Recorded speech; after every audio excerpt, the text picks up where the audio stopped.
quorum. I'd like to call to order this budget hearing for Monday, August 25th, 2025. And as you can tell by my voice, I'm not doing so great as far as vocalizing tonight. So I'm going to ask my colleague, Councilmember Rollo, to chair this meeting. But in the meantime, we can do a roll call. Please, Clerk Bolden. Councilmember Ruff. Rollo. Here. Piedmont Smith. Here. Strasburg. Daly. Here. Zulik. Here. Rosenbarger. Here. Asari. Thank you. Okay, tonight is our third budget hearing in August, and August 25th. And we have the following topics this evening: priority area introduction, community health and vitality, and then we have various departments: Community and Family Resources Department, Parks and Recreation Department, Department of Public Works, which includes Animal Care and Control Division, Sanitation Division, and the City of Bloomington Utilities.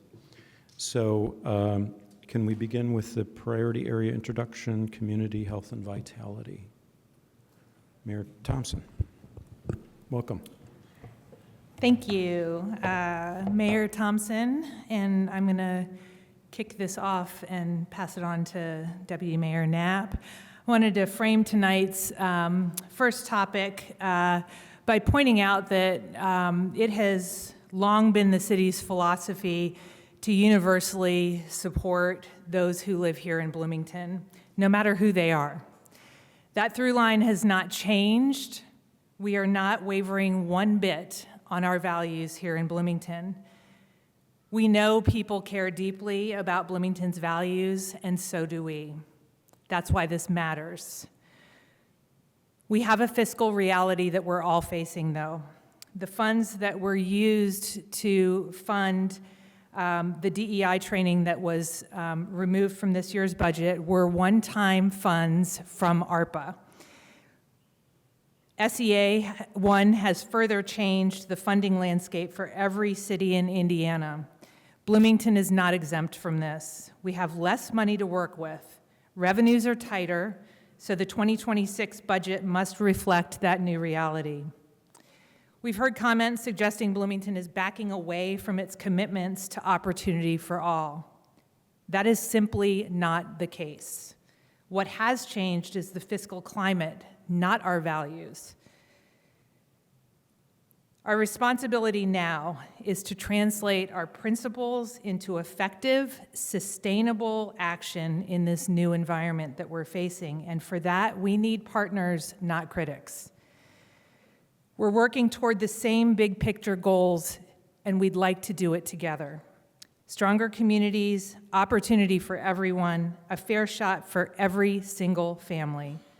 We are at our strongest when we work together and demonstrate our values, not just defend them. If we disagree on strategy, the answer is to talk to one another. Conversation is action, and collaboration is proof. If there are concrete issues to fix, we want to hear them and work on them together with our community, as we have been and as we will continue to do. What we can't do is spend $300,000 of money that we no longer have on a one-size-fits-all training. What we will always do is keep improving how we serve residents, no matter what the budget. Thank you. I'll pass it on to Deputy Knapp.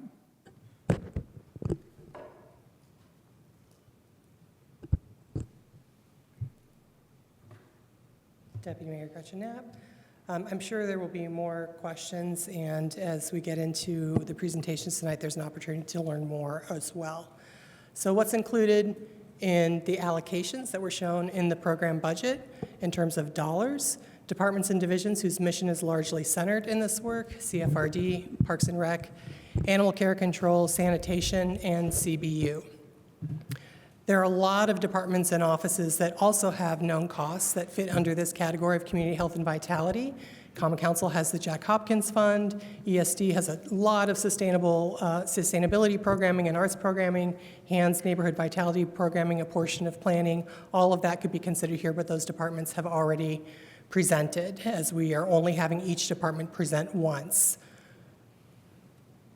It's a very broad range of programs in here, and as we had a great meeting with the fiscal committee last week, talking about, what are our next steps, where do we go from here? I think one thing that would be helpful for the administration would be to think about, of the many things that fit in this category or could, which are the ones that have outcomes that you are concerned about and that you want us to be able to measure and track and to share those with us. I am guessing that not many people will have a burning interest in cemetery management, but if you do, tell us. That's one of the programs that is listed in this category among many, many others. So again, as you look at Parks programming, Parks is already divided in New World into divisions, so their programming is much easier to chunk out. CFRD, as you will see, has a lot of unique different programs listed due to the breadth of scope and the way their work is currently listed in New World. That is pretty much the same. So we're in the same boat. We've got a lot of decisions to make in the future about how we categorize these things, and I'm happy to take any questions. Thank you, Deputy Mayor. Questions from council?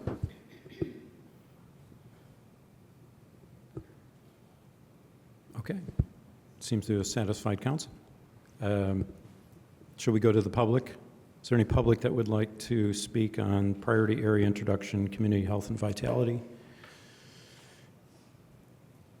Anyone online? No. Okay. Any final comment from council? Moving right ahead, we'll go to, Councilmember Strasburg. Sorry about that. Thank you. I just want to comment, I apologize for being a couple minutes late, but when I walked in, I heard the mayor say that talking about continuing to demonstrate our values with regard to diversity, equity, inclusion, and belonging, and I hope to hear more through the presentation this evening about how exactly we're going to do that. So thank you. Any other comment? All right, let's move on now to Community and Family Resources Department. Welcome.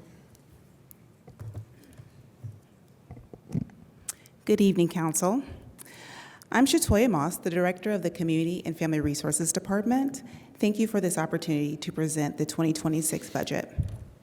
You already have a detailed memo with numbers and line items, so this evening I want to share with you why this budget matters, how it directly supports residents, advances Bloomington's priorities, and keep us responsive in the shifting policy landscape.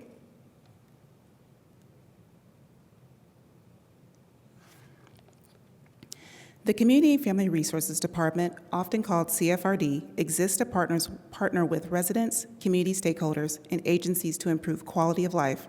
Our work in CFRD centers on 3 areas: resources, helping people in crisis navigate to the right support; partnerships, leveraging grant-making and collaboration to tackle root causes; and belonging, creating spaces where every resident feels connected, valued, and heard. Together, these 3 areas align directly with the city's priorities: public safety, community health and vitality, affordable housing and homelessness, and high-performing government. As we look to 2026, our top priorities remain resources, partnerships, and belonging. You can think of these as a continuum. Resources prevent crises, partnerships address root causes, and belonging ensures residents feel part of the solution. Our after-hours ambassadors are our frontline example. This spring, they trained 13 organizations on Narcan use, substance use awareness, in partnership with Centerstone, the Indiana Recovery Alliance, and our health department. They now provide 30 hours of coverage each week downtown, connecting unhoused residents to housing services, helping businesses feel supported, and making sure visitors feel safe. But their role goes beyond crisis response. They hand out guides, assist tourists, and conduct safety checks. On our equity side of things, through our Human Rights Commission and our ADA coordinator, our staff addresses more than 60 discrimination and accessibility complaints. Behind every case is a resident trying to live, work, and move through the city with dignity. By working directly with community members, we remove barriers. We're not just enforcing rights, we're creating equal access to daily life. When people are in crisis, timing matters, and clear information can make the difference between getting help or going without. That's why we maintain an assortment of resource guides that put critical support right at people's fingertips. Our downtown resource guide has over 6,000 copies in circulation and has become our go-to tool for the library, BPD social workers, and outreach teams across the city. This year, we introduced a substance use disorder guide with more than 1,000 copies already in use, connecting residents directly to treatment and recovery options. And our quick reference guide is now built directly into daily workflows of BPD and mobile integrated health, ensuring frontline teams have immediate access to the right information when it's needed most. These aren't just pamphlets, they're lifelines. In 2024, we logged 74 navigation calls. This year, we've already surpassed that midway point with 40. Each one represents a person who didn't fall through the cracks. Helping Bloomington Monroe gives us a real-time picture of community needs. Nearly 10,000 searches last year with help paying for housing as the #1 request. That tells us housing insecurity remains Bloomington's top pressure point, followed by essentials like food and personal care. This is where data becomes strategy. We can target our outreach, keep our guides current, and advocate for resources where the needs are most urgent. CFRD doesn't just provide services, we invest in partners who are on the front lines. Through the Downtown Outreach, Violence Reduction, and the Economic Equity Fund, we've helped families cover medical debt, housing costs, child care arrears, and property taxes, easing barriers that put community members on the cusp of being in a crisis. Since last June, 116 families have been directly assisted. And thanks to our collaborations with organizations, those like New Hope for Families, no child in Bloomington has returned to street homelessness. This is due to 100% of these grants and partnerships. That's a result worth pausing on. It shows the possibility when we pull our resources together strategically.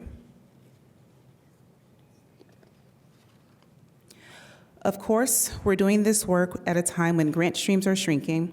That means stretching every dollar further, making hard choices, and finding new sources of support. Looking ahead, we're pursuing new opportunities like the Substance Use Misuse Prevention Dollar for Dollar Grant Match, which will help expand prevention efforts and bring new partners to the table and new prevention programs to our community. Our long-term strategy is clear. Diversify resources, build stronger collaborations, and leverage data to demonstrate impact and attract new investments. Belonging is about more than cultural celebrations. It's civic infrastructure. In 2025, the Women's Market, which was just held this past weekend, filled every vendor slots, bringing well in over 200 plus attendees. Fiesta del Otoño, a new record of 50 plus vendors, blending celebration with resource connections, and we hope that you will all join us this coming September 20th for that wonderful event. And of course, our volunteer network connected over 500 residents to service opportunities, strengthening civic engagement and trust. These are more than events, they're how residents experience government, something they can trust, join, and touch.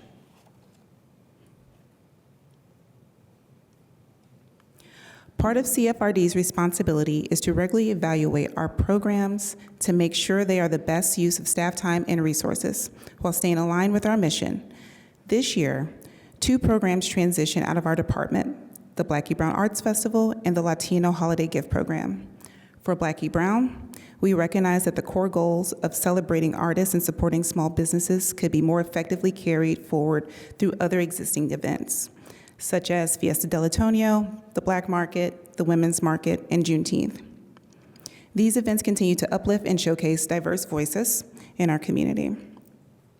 For the Latino Gift Program, we recognize that other city departments and community partners already operate long-standing holiday gift programs that serve families broadly. Rather than duplicate those efforts, We chose to focus our resources on areas where the gaps and where CFRD's unique role adds the most value. These changes reflect our commitment to ensuring that we steward resources responsibly. We see tremendous opportunity. Starting on January 1st, we will launch our citywide 100,000 Hours for Volunteers Challenge. Energizing partner organizations and residents through the Bloomington Volunteer Network, this milestone will also connect to a national milestone, the 100th year anniversary of Black History Month, giving us a chance to both honor a century of history and build new pathways of engagement, service, and belonging for the future. We face challenges, limited resources, fewer grants, and growing needs. But this budget shows that CFRD is ready to adapt. By investing in resources, we keep people from falling through the cracks. Through partnerships, we address root causes and stretch every dollar. By centering belonging, we make sure residents feel connected to their city and to each other. As circumstances shift, we will continue to reevaluate, adapt, and respond in real time. Our ultimate goal is clear: to keep Bloomington a place where residents feel safe, supported, and connected. No matter the challenge, we will face it together. Thank you. Thank you, Director Moss. Are there questions from council for the budget of Community and Family Resources Department?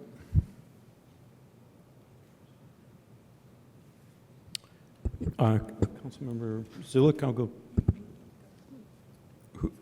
Oh, Piedmont Smith, sorry, overlooking him. I determined not to say much tonight because my voice is not very good, but I did want to ask more about the cuts to DEIB training, and I'm wondering, it seems to me that training really should be integrated with training for all employees, and so I wonder, I know Dr. Paychak is here, and I don't want to put her on the spot, but when all employees are onboarded, is there some element of diversity, equity, and inclusion training to their onboarding? Do you know that, or Dr. Paychak, somebody can speak to that?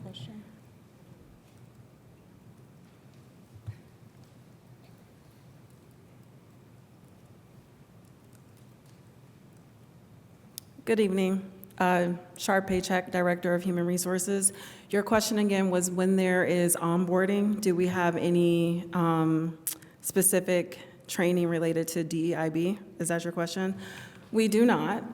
It's specifically for our onboarding. We have worked towards improving our onboarding process, but that has been for all employees, so that all employees can have a better onboarding experience over the course of their first year. So that's the first thing that we've done. However, for all of our employees, we have implemented best practices training, and that best practices training includes how you can select the best candidates for opportunities, how you recruit them, how you retain them, and how you coach them in the workplace. And so our training has more so focused on improving the workplace environment for all of our employees, but we have been very intentional about that. Does that answer your question? Yes, thank you. Councilmember Zulik. Thank you. My questions are for Director Moss. Do you anticipate any more cultural events being discontinued? So we actually do an evaluation annually through all of our programs and events, and it just really comes back to what Bloomington needs as a community. So possibly, but there is no for sure answer for that.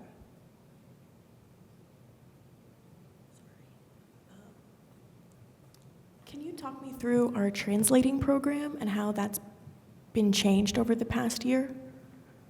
What do you mean been changed? I've heard that our translating services used to be offered outside of the city departments, and now it's no longer offered. I don't have that as a note. But we do offer translations as far as our guides, as well as internal departments. For community members who are needing help with city services, we do translations for them. Great, thank you. And can you talk about the funding that would need to be allocated for the Latino Holiday Gift Giving Program outside of staff resources? So the primary funding for the Holiday Gift Program is staff resources and then any other resources that we would utilize to support the program, such as printing. The other parts of that program is fully donated by community members. Great, thank you. And would you give me the city's definition of DEI?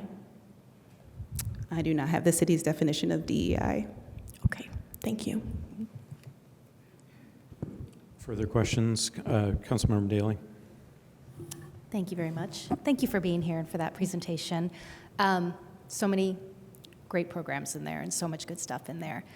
And I'm just going back to the DEI training question, which clearly people are having some feelings about. I'm wondering, so that $300,000 that was allocated last year, that was from ARPA funds, that was a one-time funding, correct? Correct. Okay.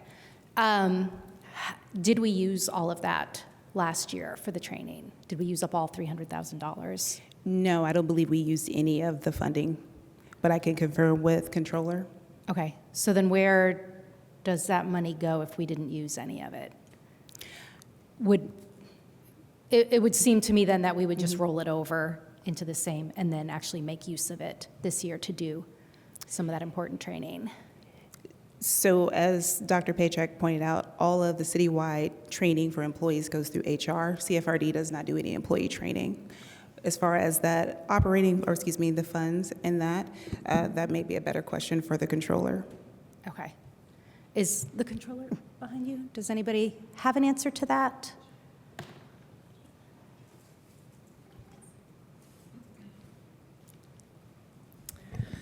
The CFRD general fund budget has the $300,000 that was budgeted for DEIB training.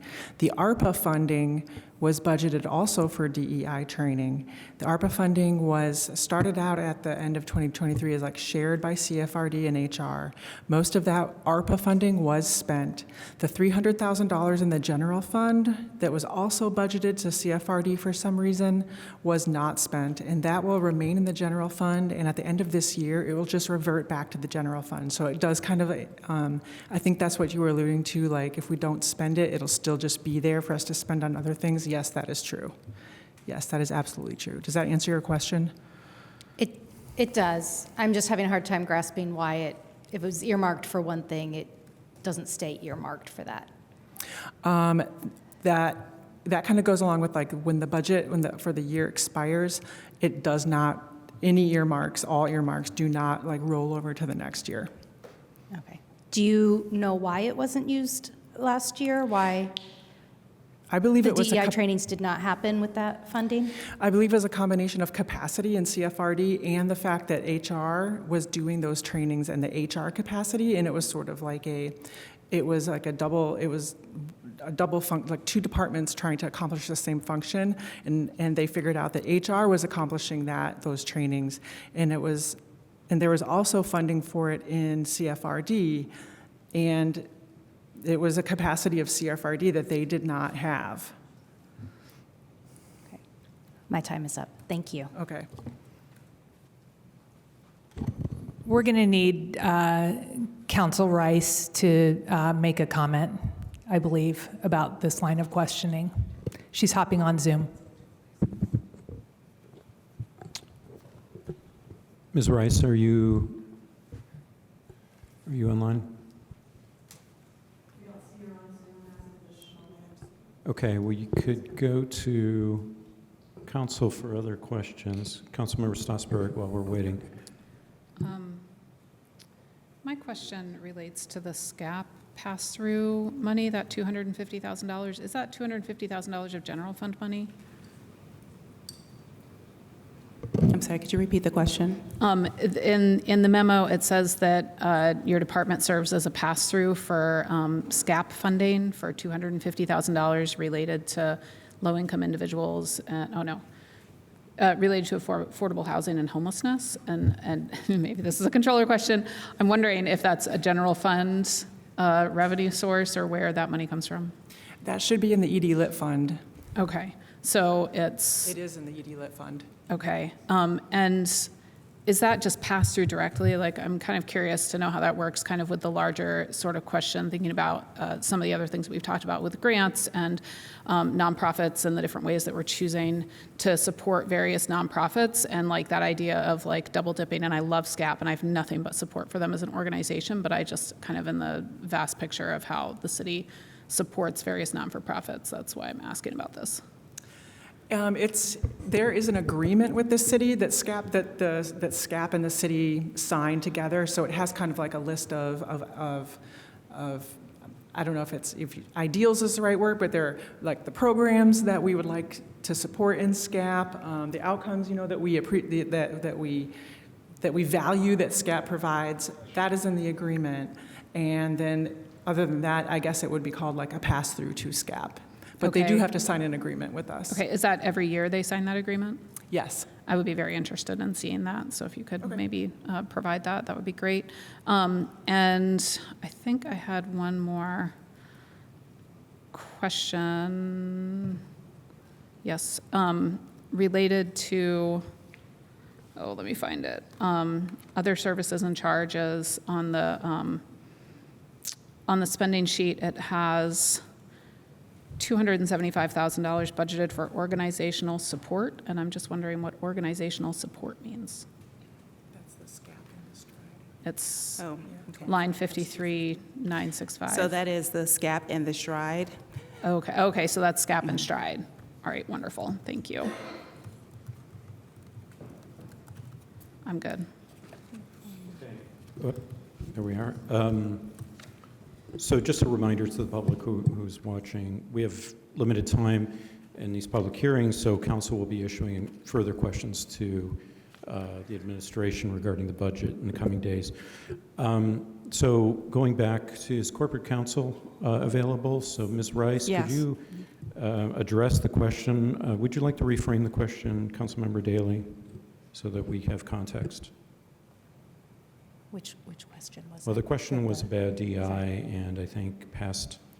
I think my main whether- question was, well, after we determined that it had not, the money set aside last year had not been spent, why is it not still staying in that same bucket this year? Why is it still not earmarked to use for the same purposes this year, since it wasn't spent last year?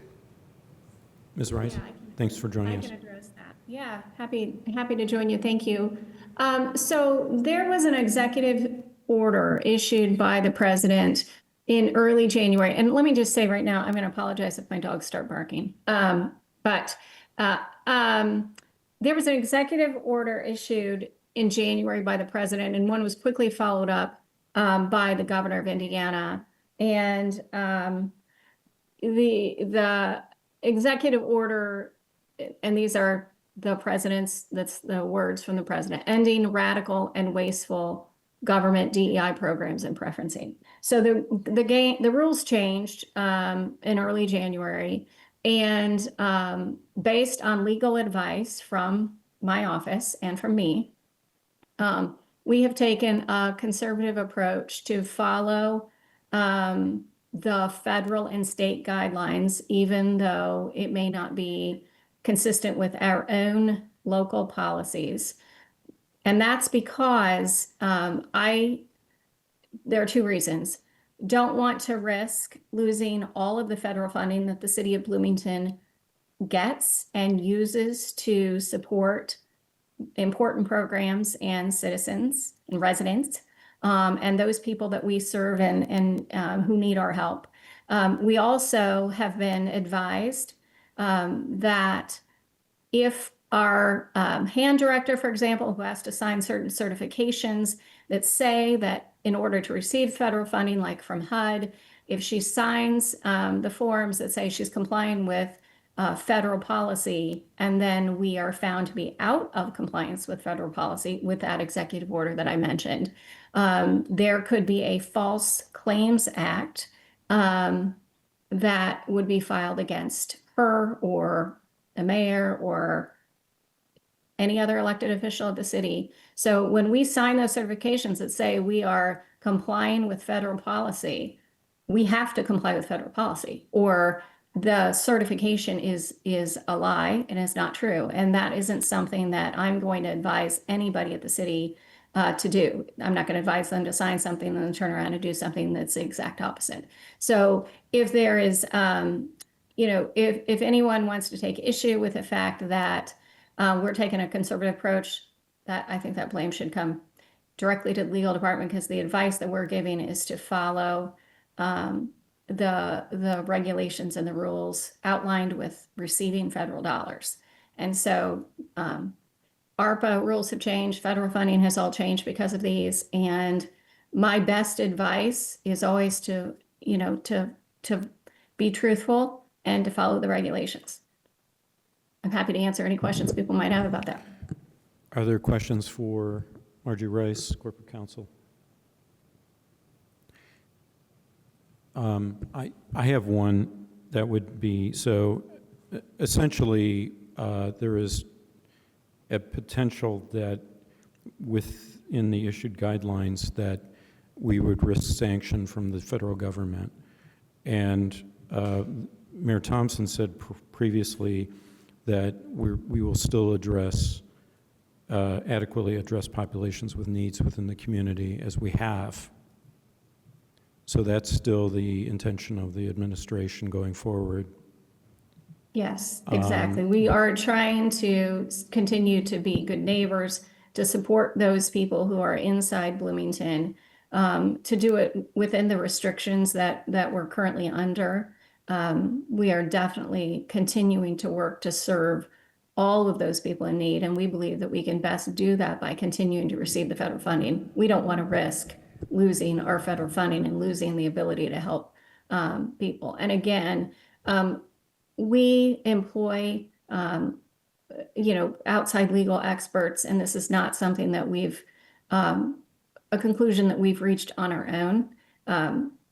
It is common knowledge that Bloomington is one of the more liberal cities inside the state of Indiana, and as such, we may be under greater scrutiny than, let's say, a more conservative city. And so I think it's really important that we dot our I's and cross our T's, and that we continue to follow the rules and the regulations and the laws, even when we don't like them. But it is something that we have to be prudent, and we have to be fiscally responsible, and we have to continue to serve those people in our community. And the best way to do that, I think, is to continue to act in a manner that guarantees we get federal funding. Thank you. I assume, just to follow up, having data to monitor effects going forward would be very useful too, I assume. So Data is always super helpful. Yes. Other council questions on the CFRD budget? Excuse me. I had one, Director Moss. I really appreciate the geographic, the directive to look at Bloomington in terms of its geographic area and where the needs lie in addressing those. And you mentioned the zip codes, but I assume we can refine that, find neighborhoods, and so that we can address needs at a very refined level. I think that's where you were going with that slide. The Helping Bloomington Monroe database, and that allows us to pull data and also share it with our partner agencies. So that way we can strategically refine the resources and the data and put our energy into those spaces. Excellent. That's wonderful. Thank you. If there are no further questions, thank you for the excellent presentation, Director Moss, and we'll go to the public. If public have questions on this budget? I'm sorry, comments? I'm used to questions coming from the public lately.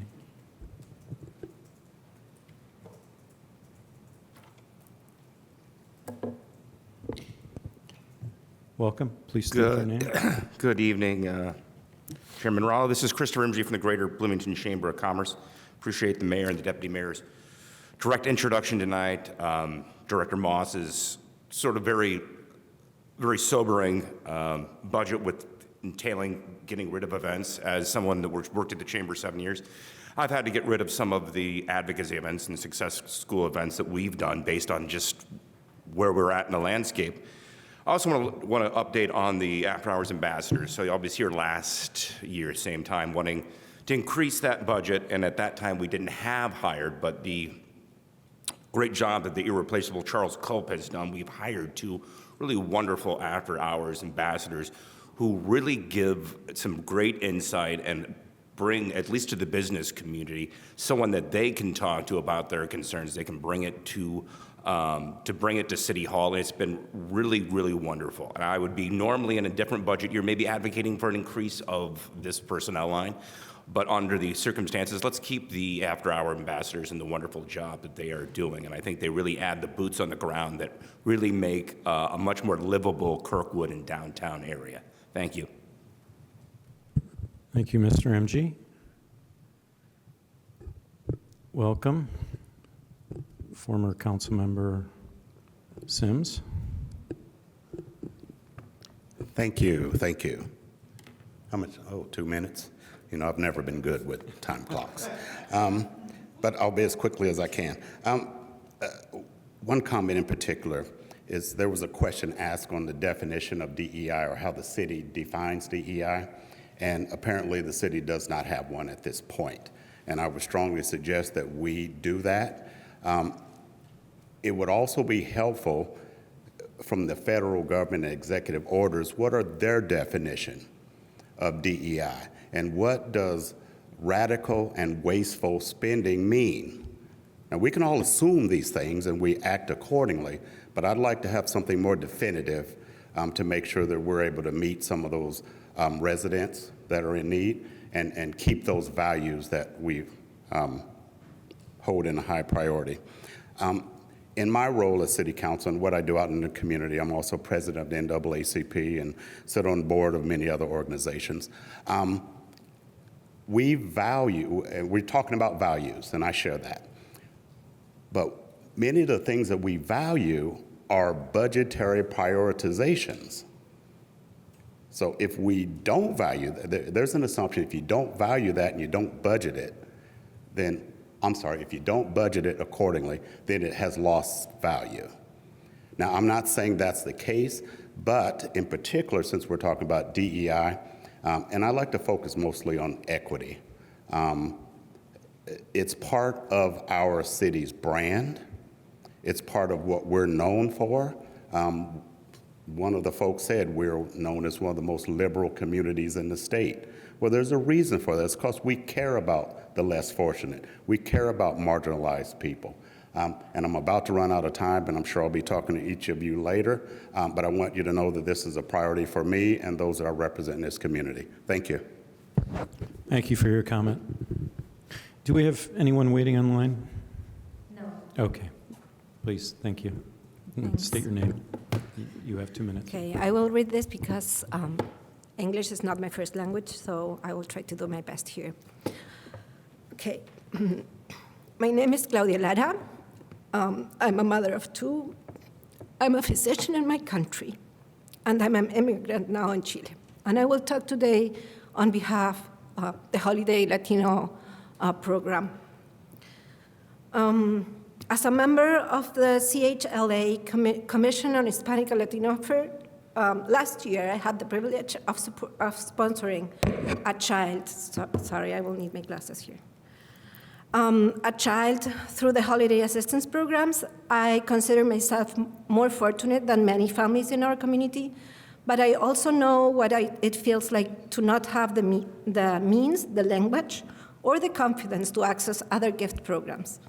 This program is not just toy drive, it's a thoughtful, compassionate initiative that interviews families to understand what their children truly needs: winter clothes, bicycles, musical instruments, or other items that help children grow and thrive.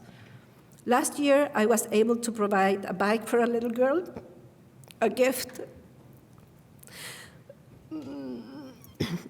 a gift that brought A lot of joy to their parents, not just for the girls, but also a lot of joy to us as a family, because happiness is not about receiving, it's about sharing.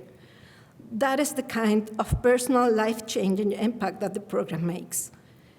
I've seen through my works as a commissioner with CHLA how families come to the CFRD Latino program office because they trust Jimena and her team. They feel safe, seen, and supported. Language barriers and fear often keep Latino families from applying to other programs. Many lives with the constant sense of being at risk just for speaking Spanish. This program offered a safe space where they can ask for help, where they know they belong. Council members, the Family Department has just said its goal is for every resident to feel connected, valued, and heard. Closing this program would go against this mission. It would not just be a loss of gift, it will be a loss of trust, hope, and dignity for children and families who need it most. This holiday program is not just about gift, it's a symbol of solidarity and community for Latino families in Bloomington, a time of a year that can feel especially lonely and vulnerable. It allows Latino families with more resources to support others in need, strengthening bonds within our community. This Christmas, our Latino children and family need the hope and sense of belonging more than ever. Please don't deny them the opportunity to feel included and supported. This holiday assistance program is more than an expense, it's an investment in trust. Your time has expired. I'm so sorry. Just want to ask if there is a situation in budget here. I will know if we as families and community can help with that too. Thank you very much, and I appreciate your heartfelt comment. And we'll be asking questions of the administration regarding various programs. So, yes, and if you could follow up, well, with the clerk or in an email to us, that would be very helpful to the council. Thank you very much. Okay, further public comment? Yes, Clerk Bolden. I saw you turn and look for me, but I came over to make a comment. My name is Nicole Bolden. I'm speaking in my capacity as a resident of Bloomington and to express some measure of disappointment that some of the questions were directed to Director Moss, who's done an outstanding job in her budget presentation in and of itself and running her department, and not to the mayor or the deputy mayor when they presented their priority overview of this part of the budget. It seems to me, and I'm open to be corrected, but the budget is presented by the mayor. It's the mayor's decision ultimately, and a lot of department heads don't get a lot of say in what they can or cannot present or what they do or do not have to cut. So asking Director Moss about that cut is a level of unfairness. Asking her about what programs are available, absolutely, that makes absolute sense to me. It's very hard to see it because when I sit in this room, usually I'm the only Black woman in the room. Tonight I get to see two of my fellow department heads here who are also Black women, and it's hard to see that level of scrutiny directed in the wrong direction. So I'm disappointed.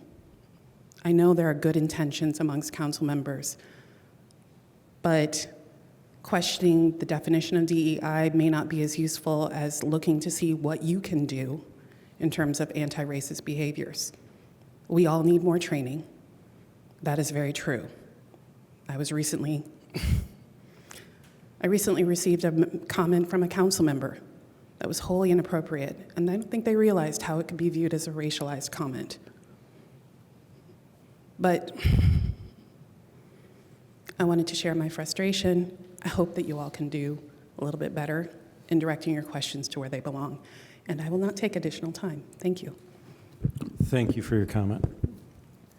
Any other public comment?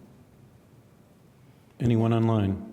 No. Okay, then we're back to council for final comments on the Community and Family Resources Department budget for 2026. No one? Councilmember Stossberg. Thank you. guess I want to say two things. One, I really appreciated the comment about the meaningfulness of that holiday gift exchange. And Director Moss, I think during your presentation, I heard you say something about trying to combine those programs into another program. And so I hope that maybe we can think creatively in order to maintain some of that, maybe working with other organizations in town that also serve that population to facilitate that kind of a program. I'm not sure how that works with the capacity of your department in terms of that decision to like cut it, but it sounds really meaningful. So I hope that there are some ways to think a little differently and work some of the partnerships a little bit differently to ease a little bit of staff time, but still maintain that service for the community. And then the other thing I guess I want to say is that, coming into this kind of elected position, there's going to be moments where you have to choose between one bad decision and another bad decision, or one hard decision and another hard decision. And I think that this was kind of one of those times in trying to figure out how to navigate the current landscape that we're in, especially sitting in the kind of space that we are right now in terms of the values that I hold personally, the values that I think our community holds, and then how they are jiving or not jiving with other units of government that ultimately, in some ways, have more power. And that is just, it's a really frustrating moment to be in. So I guess I wanted to share that with the community, that this is one of those like hard moments sitting in this seat and feeling like the options are all crummy.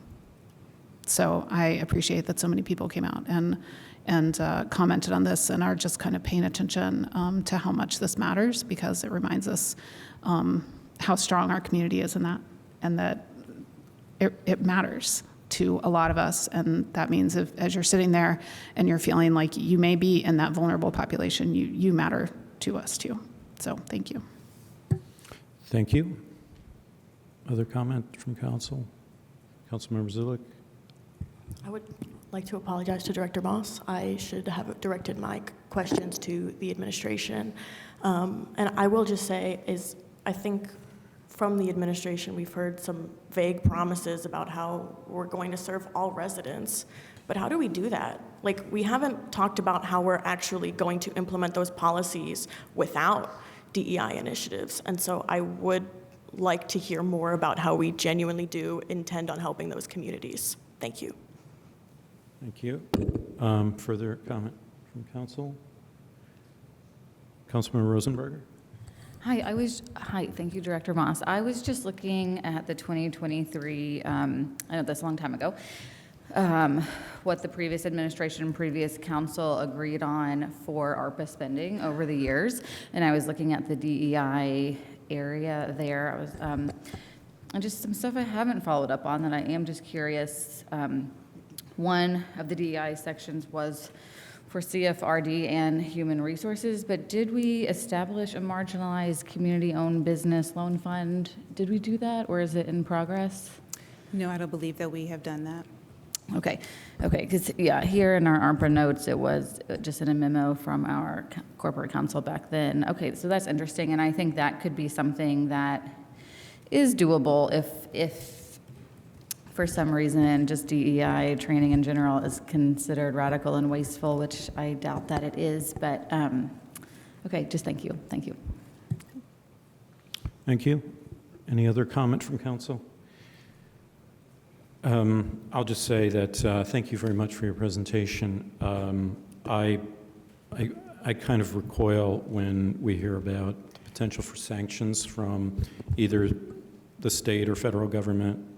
I thought our conservative colleagues in the State House or in the federal government believe in federalism, and therefore it should be up to the communities to decide on how we address problems within our own community. So with that said, I'm horrified by the autocratic nature of that. Besides that, I know Bloomington has a long history of helping people, all people, identifying people with needs and directing resources to them. So I expect that to continue, and I guess the proof will be in going forward and the data and reports going forward. so that we can make sure that no one falls through the safety net. So thank you. And we will now move on to our next item. Thank you. Parks and Recreation Department.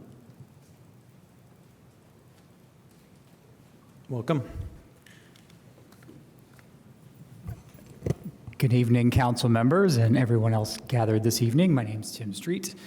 I am the director of Bloomington Parks and Recreation. It's my great privilege to have that position. I really enjoy being a part of that department and the work we do within the community, and I'm happy to talk to you tonight about that work that we do and about our 2026 budget.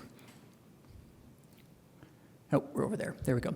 So the Parks and Recreation Department, as you are likely familiar, provides and maintains the city's parks, trails, facilities, natural spaces, the urban forest, and we also offer programs to help residents explore, play, and connect, which is also our tagline currently.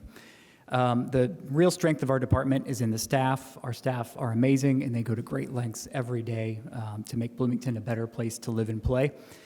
We have 64 full-time staff, 25 of which are in the union. And then in 2024, we had a total number of 434 unique support staff, which could be seasonal, temporary, or part-time employees who support the work that we do. That could be lifeguards, coaches, umpires, Zamboni drivers, custodians, you name it.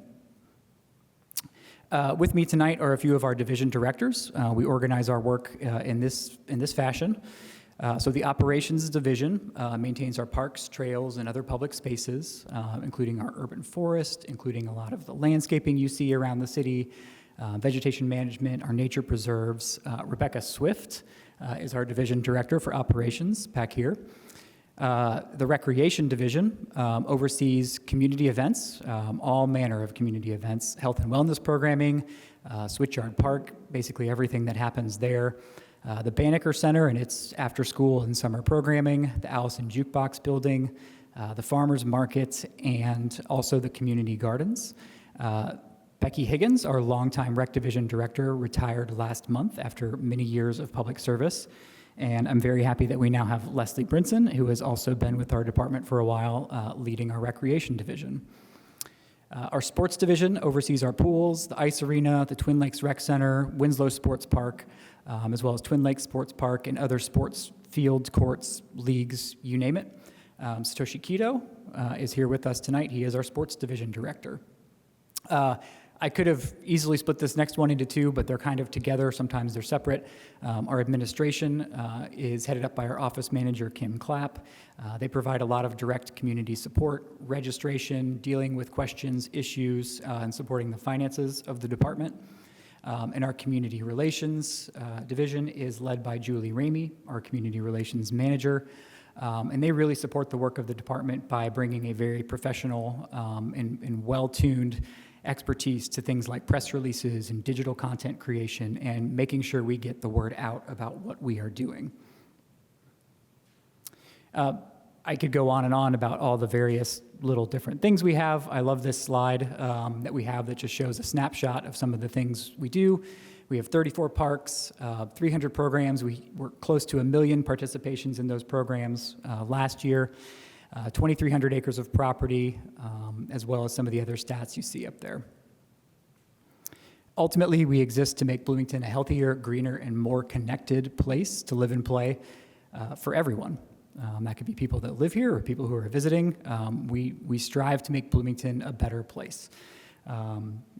Obviously, we got into priority-based budgeting this year, and we are presenting on the evening that is dedicated to community health and vitality. It is easy and natural for us, I think, to categorize a lot of the work we do into that category. But parks truly are essential and touch a lot of these categories. And there's a lot of decisions we could make, and certainly we'll take feedback and develop this going forward as well as to how we dissect something like the parks budget, which has 20 separate budgets, into community-based priorities. So certainly when we build a park like Hopewell Commons, it is for community health and vitality, but it certainly plays a large role in economic development as well. I just want to highlight a few 2025 successes. We had a really great completion of a lot of parks accessibility projects with remaining ARPA funds. Pictured there is the unveiling of the tactile map at Switchyard Park with Community Council for Accessibility member Marche Daughtry. She has a vision impairment, and she was instrumental in helping us develop this map that can truly be used by everyone. We're very proud of the work that went into that. You can stop by one of our sports or rec facilities and use one of the new push-button accessible doors that have been installed.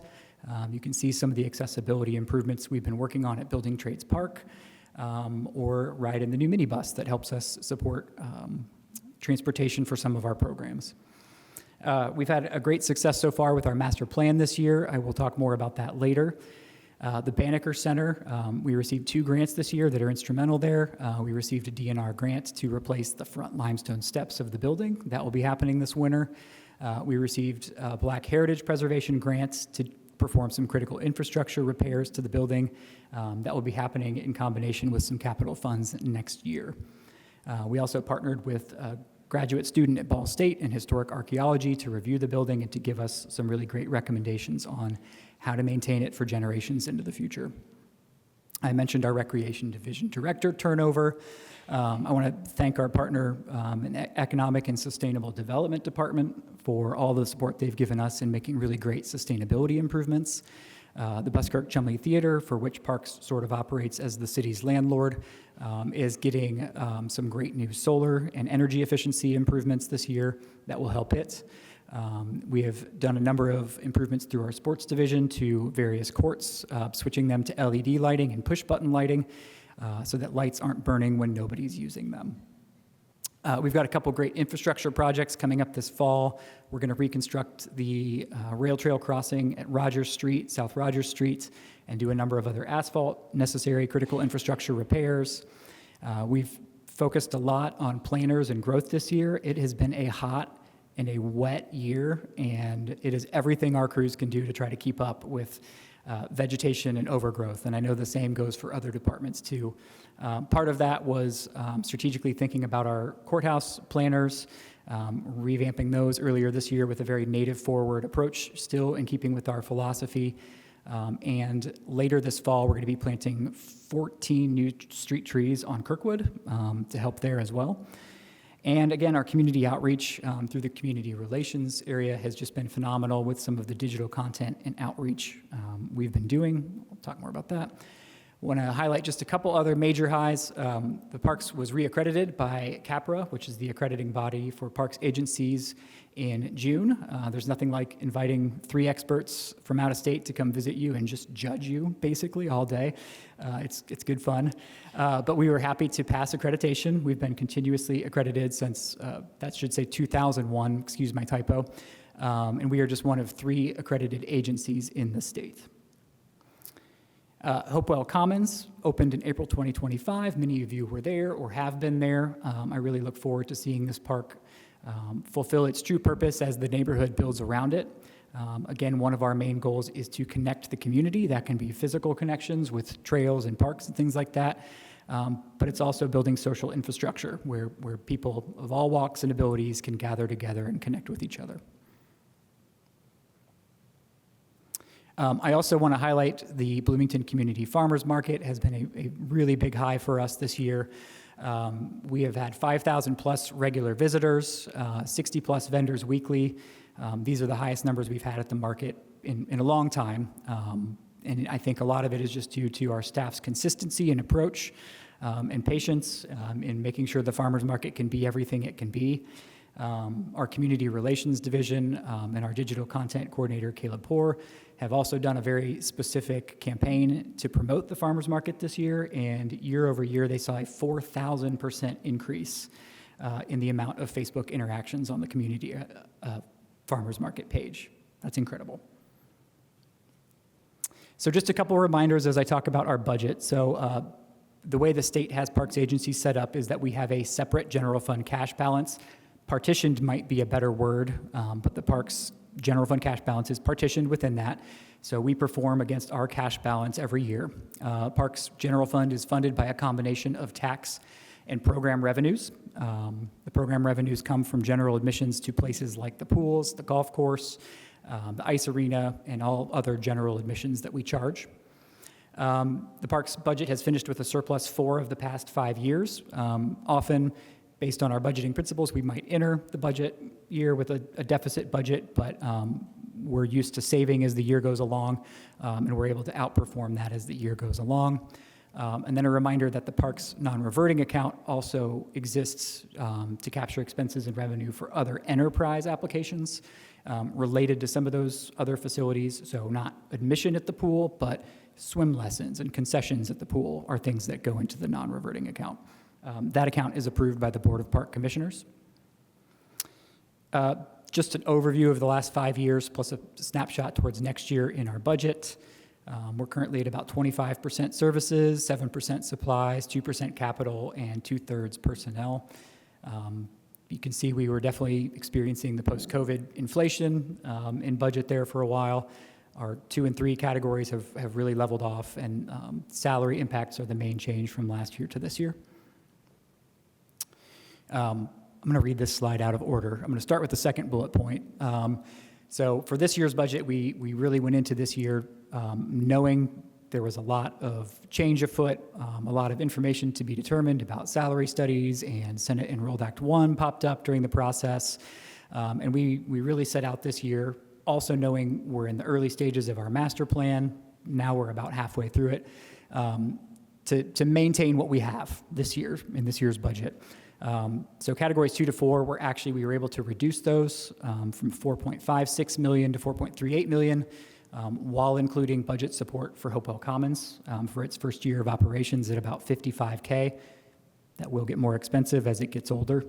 And park security is in ARPA funding for 2026 for the final year of ARPA funds. So thankfully, we are not including that in our general fund request, but it remains important to us and is something we really need to figure out with BPD and with others moving forward, especially given our impending budget crunch.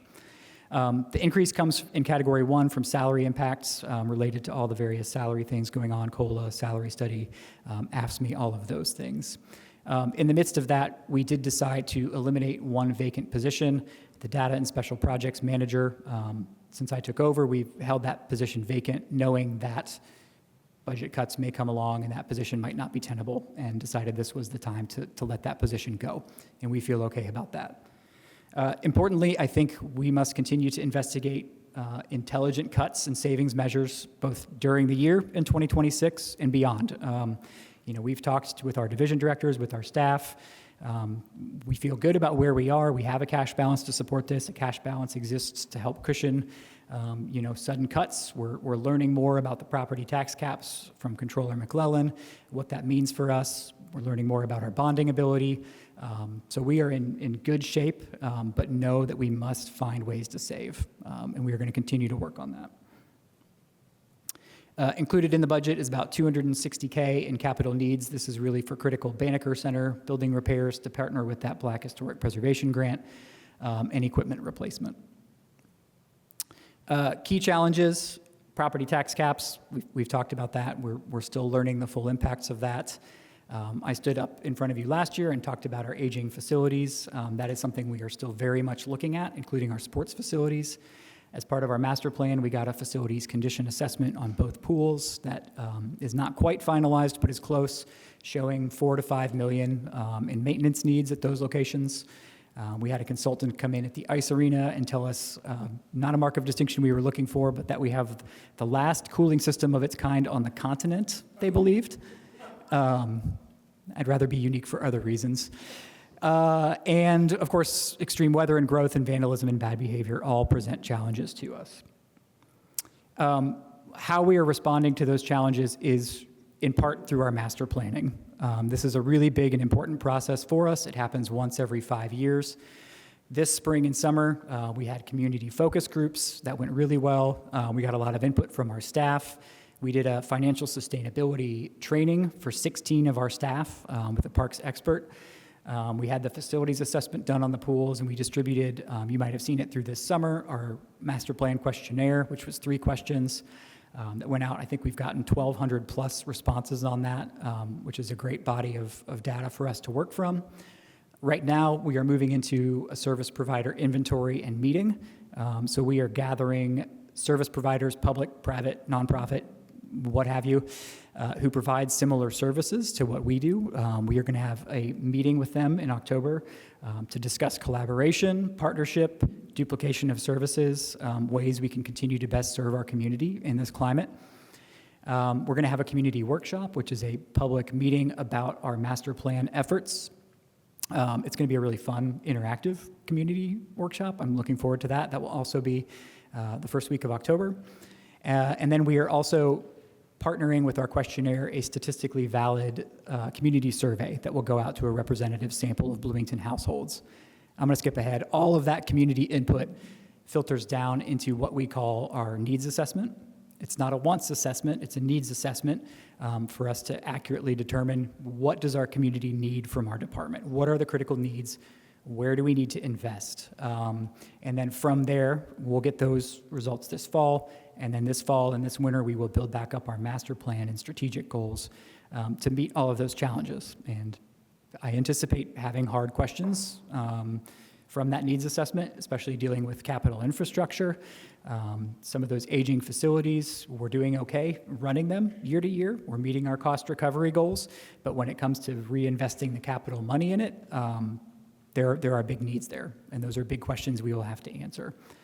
Lastly, I'll just finish saying I think a big theme for us, and I think we've heard it with some other city departments, will be really focusing on quality over quantity and ensuring we've had a really great period of growth the last 5-10 years, Switchyard Park, bicentennial projects, Hopewell Commons. We've got a lot of great new things, and our focus has to be how do we maintain our community offerings.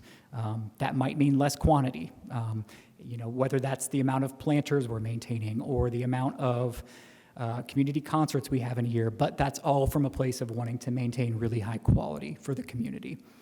Lastly, I will just note there was a discrepancy in your packet with the final expense amount on the parks budget. Controller and I are working on that. It should be right in the range of $13.02 million. So we'll have that corrected when we come back. Thank you, Director Street, for that excellent presentation. Are there questions from council? Councilmember Sari and then Rosenberger. Thank you. Just a very quick one, and thank you so much for a wonderful presentation. I think sort of model in where we're at right now in terms of our budgeting and our phase of budgeting. I'm really curious about, you mentioned thinking about minimizing our concerts as one example. Have we explored public-private partnerships? Because I know there's been a lot of interest in the community of, maybe getting somebody like to sponsor one of the centers or something like that. So where are we in discussions of those type of things? And as a follow-on, just because we don't have so much time, other revenue-producing activities that parks can participate in. I think notably our Parks Department brings in good revenue even in places where other Parks Departments across the country actually lose, like golf courses. And so are we exploring other places where we can increase revenue production? Yep. Great question. So let me do the first one, the quality over quantity comment. And I put concerts out there. That is just an example. And I'm not saying we're going to go through and do that.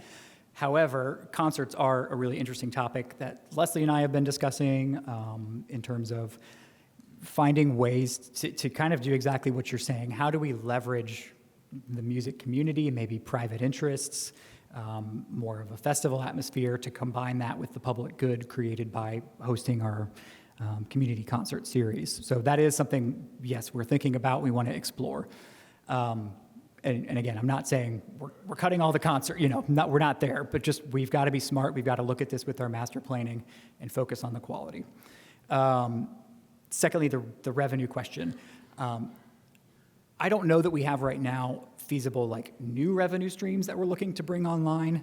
It's more with the master planning, we are really looking at where our price is set.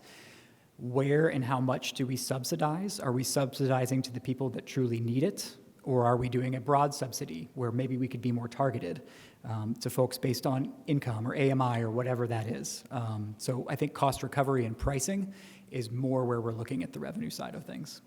Mm-hmm. And in the last 40 seconds, what ways can we best participate in the master planning at this stage? How can we best support parks? Thank you. Great question. I've got to think about that. That's a good question. I think we'll have our community workshop. Of course, any council members who want to come to that, we'll make sure to get the info out. I think it's like October 8th. We're setting that now and encouraging people to continue to give us feedback. And what we'll probably do is we'll send out the mailed survey first and make sure we get a statistically valid sample. If there's desire and interest, we may be able to open that up to additional responses, which we could partition from the statistical responses as well. Councilmember Rosenberg. Hi, thank you, Director Street. That was great. Question about park maintenance and cleanup. So Parks and Rec is responsible for all city park maintenance and cleanup, is that right? Correct. So like Miller Showers, that's up north, right? That's 17th Street and the Gateway, is that right? I just wanted to ask because other departments, ESD and Public Works, both talked about budgeting for Gateway cleanup, and I'm just wondering, like, what overlap there is needed, and do you work with them on cleanup, or does Parks and Rec take care of it? Just looking at ways we can potentially like slim down the budget if your department takes care of that already. Yeah. We do talk and coordinate on that. Director Wason and I have talked a lot about that with a number of other really critical and wonderful staff. We're talking about separate things there, so Parks will maintain that part. And the word gateway, I think, is being applied to all of the different ways you can come into town. We had a strategic meeting recently about medians. How do we keep up, given this hot, wet summer of explosive growth? How do we better keep our medians looking nicer with pressure from invasive species and things like that? So that could include street sweeping. It could include all kinds of things. There are separate but coordinated efforts, I think, to that end. Okay, thank you. And I would just like to plug the part about the planters. I live near the Beeline, and I do notice there are a lot of plants in the planters now. I've thought about having folks kind of take them over and maintain them. And I know a lot of other little cities do edible plants around town, so like potatoes at the police station, carrots on the square, and I'm always up for that because it does add a place for people to grab food, and like carrot greens are also really pretty. Thanks. Councilmember Daley. Thank you. Thank you, Director Street, for your presentation. I appreciate it. Just looking through the numbers, I noticed that there was a really big increase under instruction, and I'm just wondering what instruction are we talking about here? Do you know? It was like a 192% increase. I would have to follow up on that. I don't know offhand, but I can get that answer for you. It may be a biannual conference or something that we're attending that we don't attend every year. Okay, so probably, but for staff? Yes. Okay. All right, thank you. I was just curious. Further questions? Councilmember Strasburg.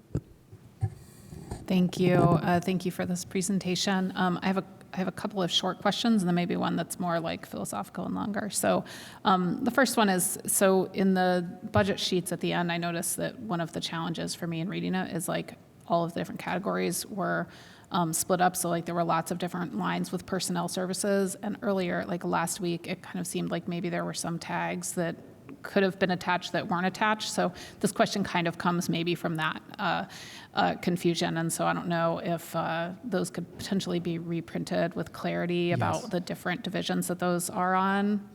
That would be great. But then on the very first page under management fees, consultants and workshops, that's cut a whole lot for next year. And I assume that that is master planning money that's spent this year. So I guess the plan is to have the consultants all paid and everything from this year's funds and for all that to be wrapped up by the end of 2025. Correct. Even if it extends into a new year, we can have a PO from the year that, as long as that work is active and ongoing, finishes out that last remainder. Yes. Okay, great. I just wanted to clarify that. I did go to one of the earlier workshops around that, and it was really excellent, and those consultants were fantastic. The longer and maybe more philosophical question has to do with the printed parks book. Is that still mailed to every household? It is not mailed to every household. I had to actually check with Julie, our community relations manager, on that. There is a managed list of about 36,000 households. Or residences, I shouldn't say households, it's various addresses, based on some opt-ins, some opt-outs, some program participation. She's got a lot more information than I do on that I'm happy to get to you. But it is mailed out to about 36,000 homes. Okay, great. I guess I was looking at that, and it looked like between the printing charge, and once again, like there were so many different lines, I was like, am I looking at the right thing? But it looked like between the printing charge and the postage charge, it was about $150,000 a year. Does that sound about right to you? Or was I looking at the wrong lines? I would have to check, but that sounds about Okay. right for how it goes out 3 times a year. Okay, I guess the outstanding question in the last 40 seconds is do we get return on investment? It's a good question. I had some statistics from our community relations manager about this, that I think it was 25% of people in our master plan said they got information about parks and programs from that. And of that, it was like another 20% said they prefer to get their information that way. I think it's still an important tool for us to get information out there, especially to a certain subset of households within Bloomington, but that we need to continue to be open to that and look at cost-saving measures or how that might evolve in the future. Okay, thank you. Other questions? I'll take a stab at a couple. Director Street, I had a question about street trees. Are we still replacing calorie pairs with the aim of eventually eliminating them as part of our street tree Correct. stock? I believe this is year 3 of the 15-year plan. And at this point, we have eliminated, I think, almost all or all that are along like the B line and in parks. And now they'll get harder as we go and think about neighborhoods where, what if 9 out of 10 street trees are calorie pair? Do we really go in and do we just take them all out at once? But yes, we are working on that. I know such neighborhoods. Mm-hmm. They used to be in District 4, but now they're in District 5, as it turns out. Hate to break it to you, but it was a big rage in the 70s. Let's plant calorie pairs. They're sterile. They'll never escape. Okay, my second question is, Griffey, is deer management still happening and restoration efforts? Yes. Okay, great. Okay, very good. If there's no other questions, I've got one little micromanagement question. Sure. Are we staying away from blue LEDs? Are we staying away from blue LEDs? Yeah, they're bad for insects, as it turns out. I don't know. I will have to ask about that. I've given Adam Wason, repeated Yeah. scoldings about this, and I can't let it go. Blue LEDs. So blue LEDs, they're replacing LEDs. I should have put it. I don't think we have any, but I'll have to follow up on that. Yeah, it turns out it's, insects are in trouble, and we're not helping them with these particular lights. So we're being squeezed by state code, federal cuts, and things like that. And you mentioned park security in Switchard Park, and we have ARPA funding for this year, but not following. Could you expound a little bit on the need there? In other words, do we have park security round the clock, or is it certain hours? I mean, what kind of dedication would be required to basically fill that gap? Yeah. And that's something we'll have to look at with our budget as we get into 2027 and we see our constraints and we talk with administration and police about, hiring levels have come back some, but I don't know if that's enough to say we can do without security. Security has been important for us these past years coming out of COVID. They have made a number of really good and quite honestly, life-saving interventions that we've seen. They have saved people's lives who might be in distress, who might otherwise not be checked upon. Our security runs through sort of core downtown critical properties B-line for most of the day. I'd have to check on the specific contract times we're at right now. I think it's like 6 a.m. to 1 a.m., I think, is our core security. And then we also have just evening security at Switchard Park. Very good. I mean, a quick comment. I'm concerned about, it's a big park, it's downtown. I'm afraid of exposure for people who might be in there all night in the coming winter months. So it's good that we're covered this year. Any other questions from council? This is on the Parks and Recreation budget. Seeing none, we'll go to public. If anyone here would like to make a comment on this budget, Parks and Recreation, please step up, state your name. Are we signing in, Clerk Bolden? We should be signing in too. I forgot to announce that. Good evening again, Chairman Rollo. I am signed in and signed in twice. I want to thank the award-winning Parks Department, because I always have to preface that. Tim Street has been very accessible. This is, again, Christopher M.G. from the Greater Bloomington Chamber of Commerce and resident here. And Mr. Keto, who's in there as well, has been very responsive to some of our needs. I mean, this past weekend, I played basketball and pickleball at Switchyard Park and feeling it today. That night, I went to Bryan Park and saw the Wild Robot, followed by another trip to Bryan Park, where my flag football team had a big upset, went 42-40. Parks are important to the community. But as we've seen, the assets and the number of parks is growing, and the upkeep is needed. And this is in the upcoming year is where my message is, not for this coming year, that we are able to do the upkeep necessary, to look at the assets and maybe offload some of those park assets. They're very important we keep the quality that is Bloomington on these parks and not just amassing parks. The other sort of tried and true thing is, of course, baseball at Winslow. It's not on we've talked about in the master plan, some great focus groups that the parks have done. But we had 9 out of 16 games this year that were rained out. My son's travel team played 0 of its 10 tournaments here in town. To contrast that, we play soccer in the fall at Karst Park, and the amount of investment they've done, Ms. Whitmer there, has been amazing on the soccer level.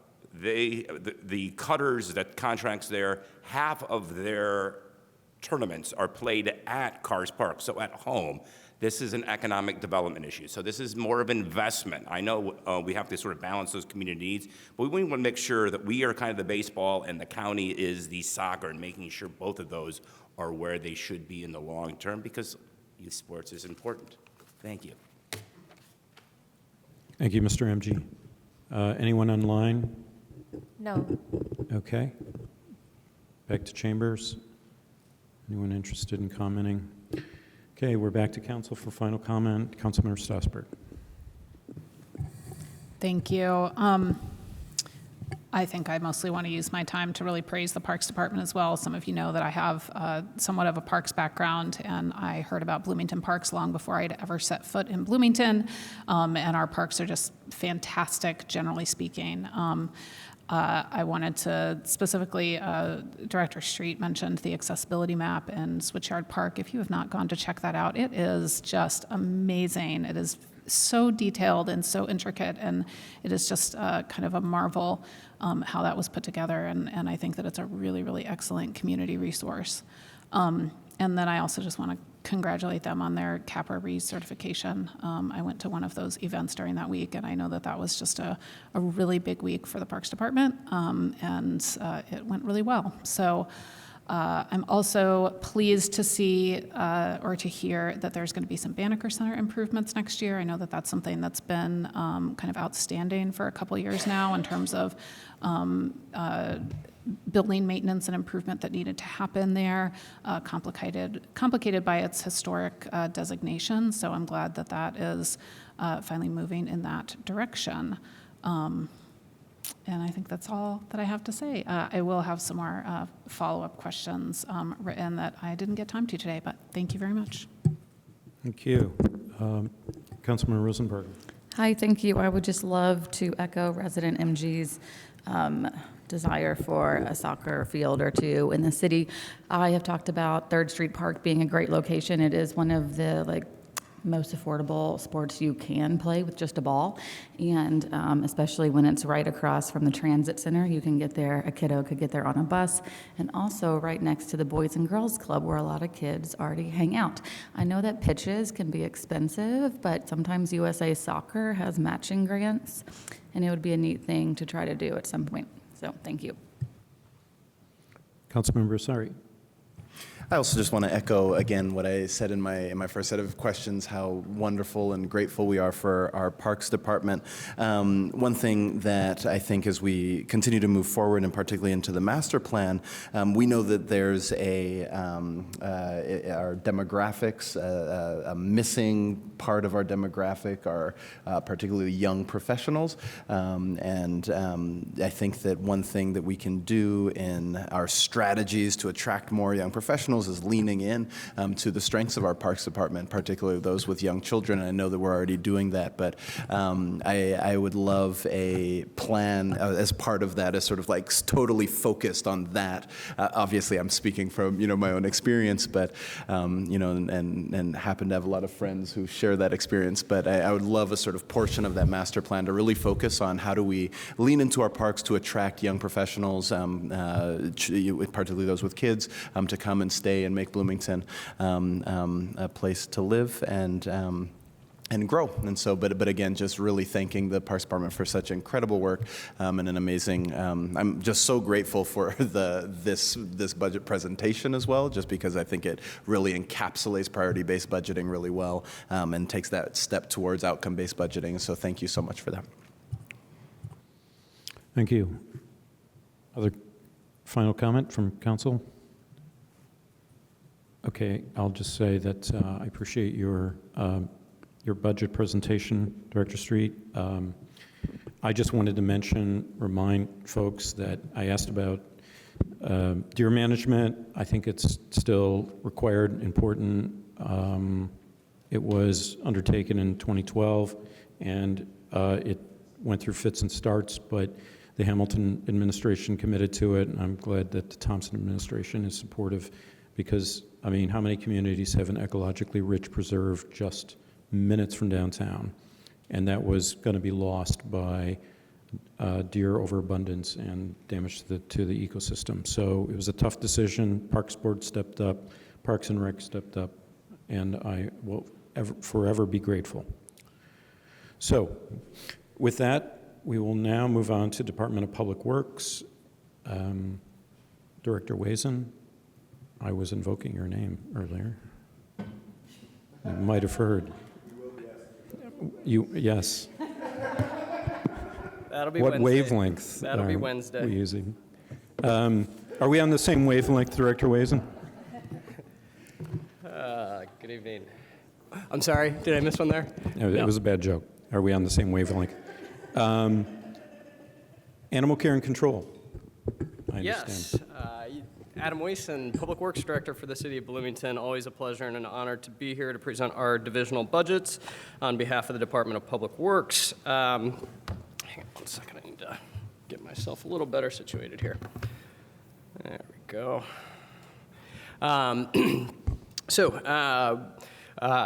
We're here tonight to talk about the animal care and control budget and divisional budget and what we're currently working on and prioritizing for 2026. We've spoken a lot these last 2 weeks about doing more with less, or at least maintaining standards with flatline budgets and areas of belt tightening. With this in mind, some of our most voiceless residents are still in need of daily care. And by voiceless, I mean the animals in our care with meows, barks, chirps, hisses, and sometimes snorts, or whatever noise a macaque monkey makes that I'm not even going to attempt. A large part of what we spend all of our what I'd like to do is spend a large part of my time tonight with this budget presentation just advertising for all of the needs that we have at the animal shelter right now. We're at capacity with the numbers of animals in our care day to day. Our staff is at capacity in the care that they are providing, but I can assure you they have not lost their strong spirit to serve all of these animals in their care. They're an amazing team that serves with compassion, with care, with integrity, and all of the hard decisions that they have to make. I want to thank all the volunteers who serve at the shelter. It is probably the most heavily volunteered, it's a very heavily volunteered division of Public Works. I was going to say it's probably the division of the whole city that receives the most volunteer hours, but I don't want to make an inaccurate statement there.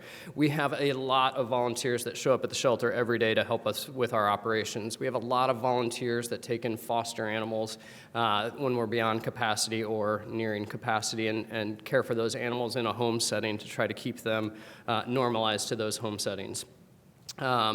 Virgil Souder and Robin Peffinger, our leadership talent at Animal Care and Control, do an amazing job with the team of animal care technicians and animal control officers, as well as that frontline staff that serve the residents and visitors to the shelter, that visit the shelter daily. So on to the actual budget and what we have been up to at the Animal Care and Control Division. We're proud to announce that even halfway through this year, we are still maintaining a 94% live release rate of the animals that come into our care. That's always our goal, and we're proud to meet that goal. We're also meeting that goal while we're having our highest intake levels ever. So that's something to really be noted. We've had a need for additional temporary part-time employees to help with our capacity concerns, and we've also really been growing that volunteer program to assist as well. In 2024, last year, we saw 2,408 adoptions. That's the highest number of adoptions we've had in the last 5 years. That is a big number and a very important number because if we're not adopting that many animals out, we're simply over capacity and going to have to make a lot more hard decisions. January to July of this year, we're at 1,314 adoptions, so well on our way to hopefully eclipsing last year's number. We need the community to step up and adopt animals that are in our care, and that's just a simple fact. Some other notes that I wanted to make. We are continuing with having very high numbers of calls with our animal control division, or our animal control officers. So the animal care technicians, they take care of the animals in our care at the shelter. So think of them like veterinary techs. Our animal control officers, those are the folks that are out on the streets offering animal control services. So they respond to dog bites, they respond to bats in houses, they respond to raccoons in dumpsters, they are often responding to the scenes of where BPD has had to respond and animals are needing to be taken into care. Nick and Mike and Kat do an amazing job. We have 3 animal control officers. They are on call 24/7, 365. They rotate every couple weeks on who's on call, and they are a huge asset to the community when it comes to animal control out within the community. A couple other notes just on where, kind of the breakdown on what they are responding to. About 21%, or about 9% are bite cases, 29% wildlife response, so think raccoon in the attic or a bat in the house. 24% are stray calls, so out there getting stray animals. 17% are care and neglect calls, so when we receive calls that animals are not being cared for in proper ways, we do go out and inspect and investigate to make sure for that. And then about 21% of other calls like monkeys and wild things like that. So major challenges that we're currently undertaking and will continue into 2026. We have a much higher increase in the percentage of canines dogs that we're taking into our care. We've got a couple different theories on why this is the case.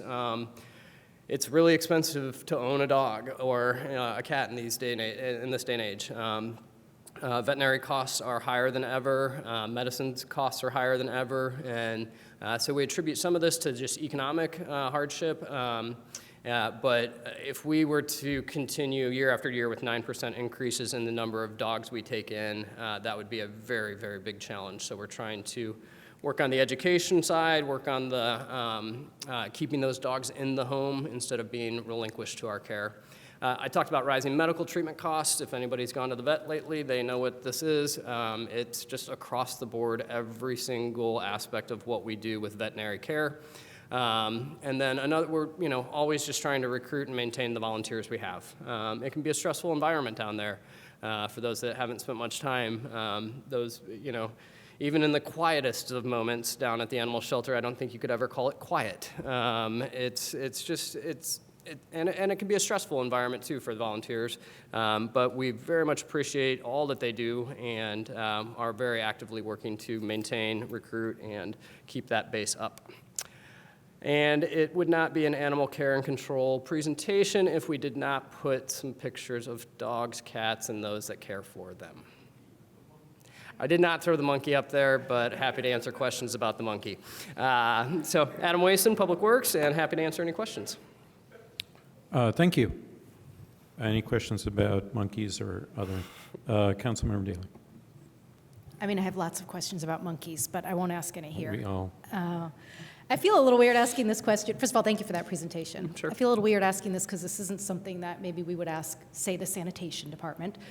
But because, there's such high volunteerism that happens around this department, what more support could the public be giving this department for families like mine who maybe already have a dog who might eat other dogs coming in? Yeah. Besides adopting, what else could we do? What would be the most helpful? Would he eat a cat? Huh? Would he eat a cat?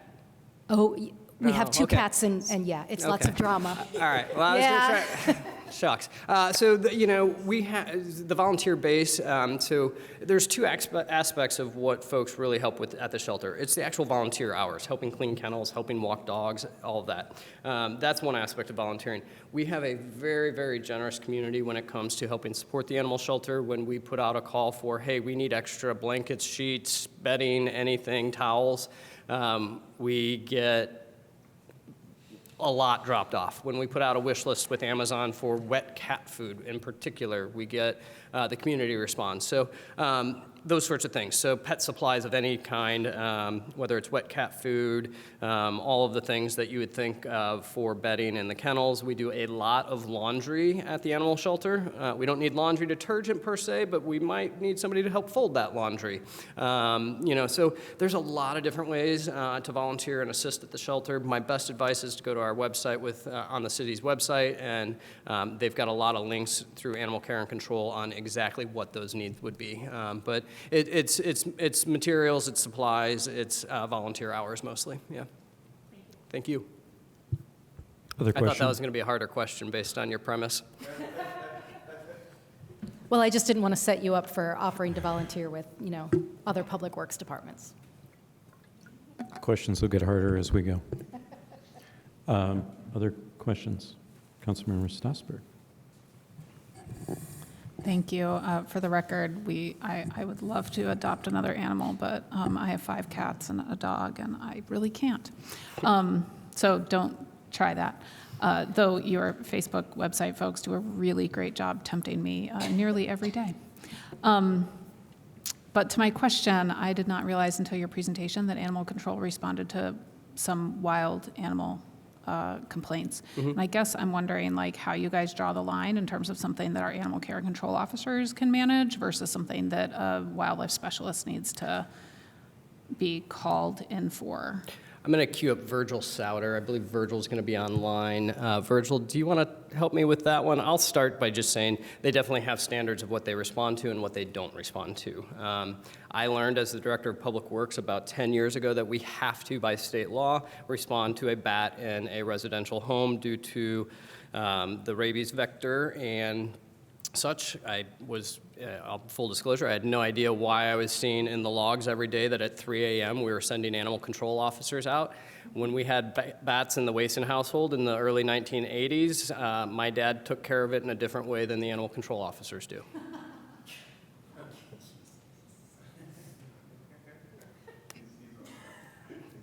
It's true. All right. Go ahead, Mr. Virgil, Souter. Do you have can you something to please add? help? Hi, I'm Virgil Souter, Director of Animal Care and Control.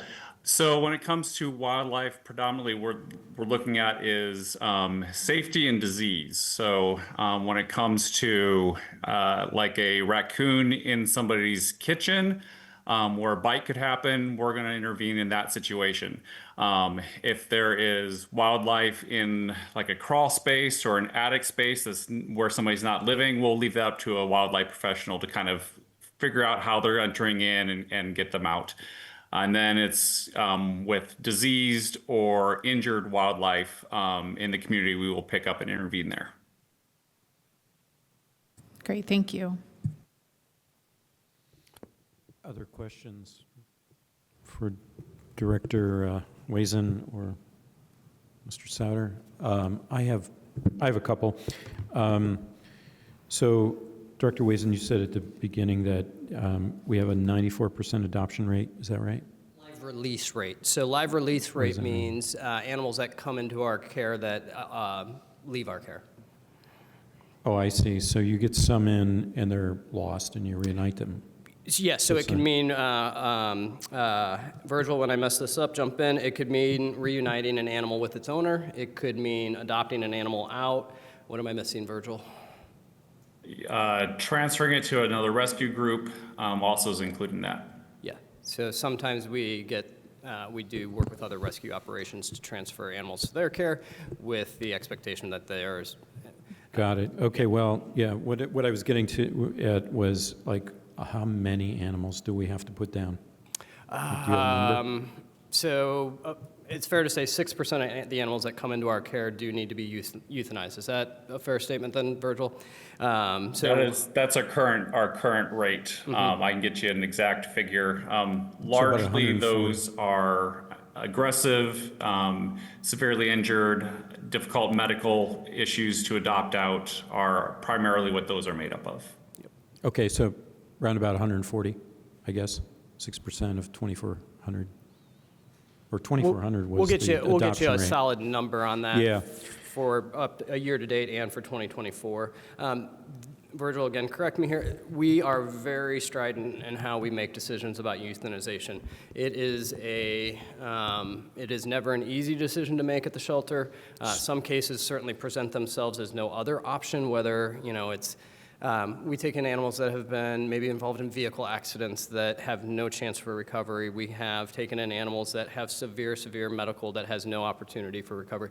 The decision-making that they take is very strident, and You mean it stringent? is only in worst-case scenario. You mean stringent? Stringent. Careful. Sorry. Yeah, right. I get your meaning. Well, I was just trying to track because back in the day, we used to euthanize about 900 animals a year. It was a huge number. It's like 3. No, I'm talking about like long before. Yes. I'm talking about 20 years ago, like 300 dogs and 600 cats or something. That's quite possible. Well, don't quote me, but as I remember. So one other question while I have 30 seconds left. 29% of your calls are wildlife. How much of that is deer related? Virgil, about how much of the wildlife Half calls of are it? deer related? Do we, in that 29% of wildlife, does that include roadside pickup, Virgil? Yes, it does. That's when it comes to our deer calls, that's the majority. About 58% of those calls are deceased deer. Give me 2 seconds. I can get you deer calls. Are about 10 to 11% of our total volume. Okay, thank you. My time's expired, so I appreciate that. Any other questions for Animal Care and Control Division of Department of Public Works?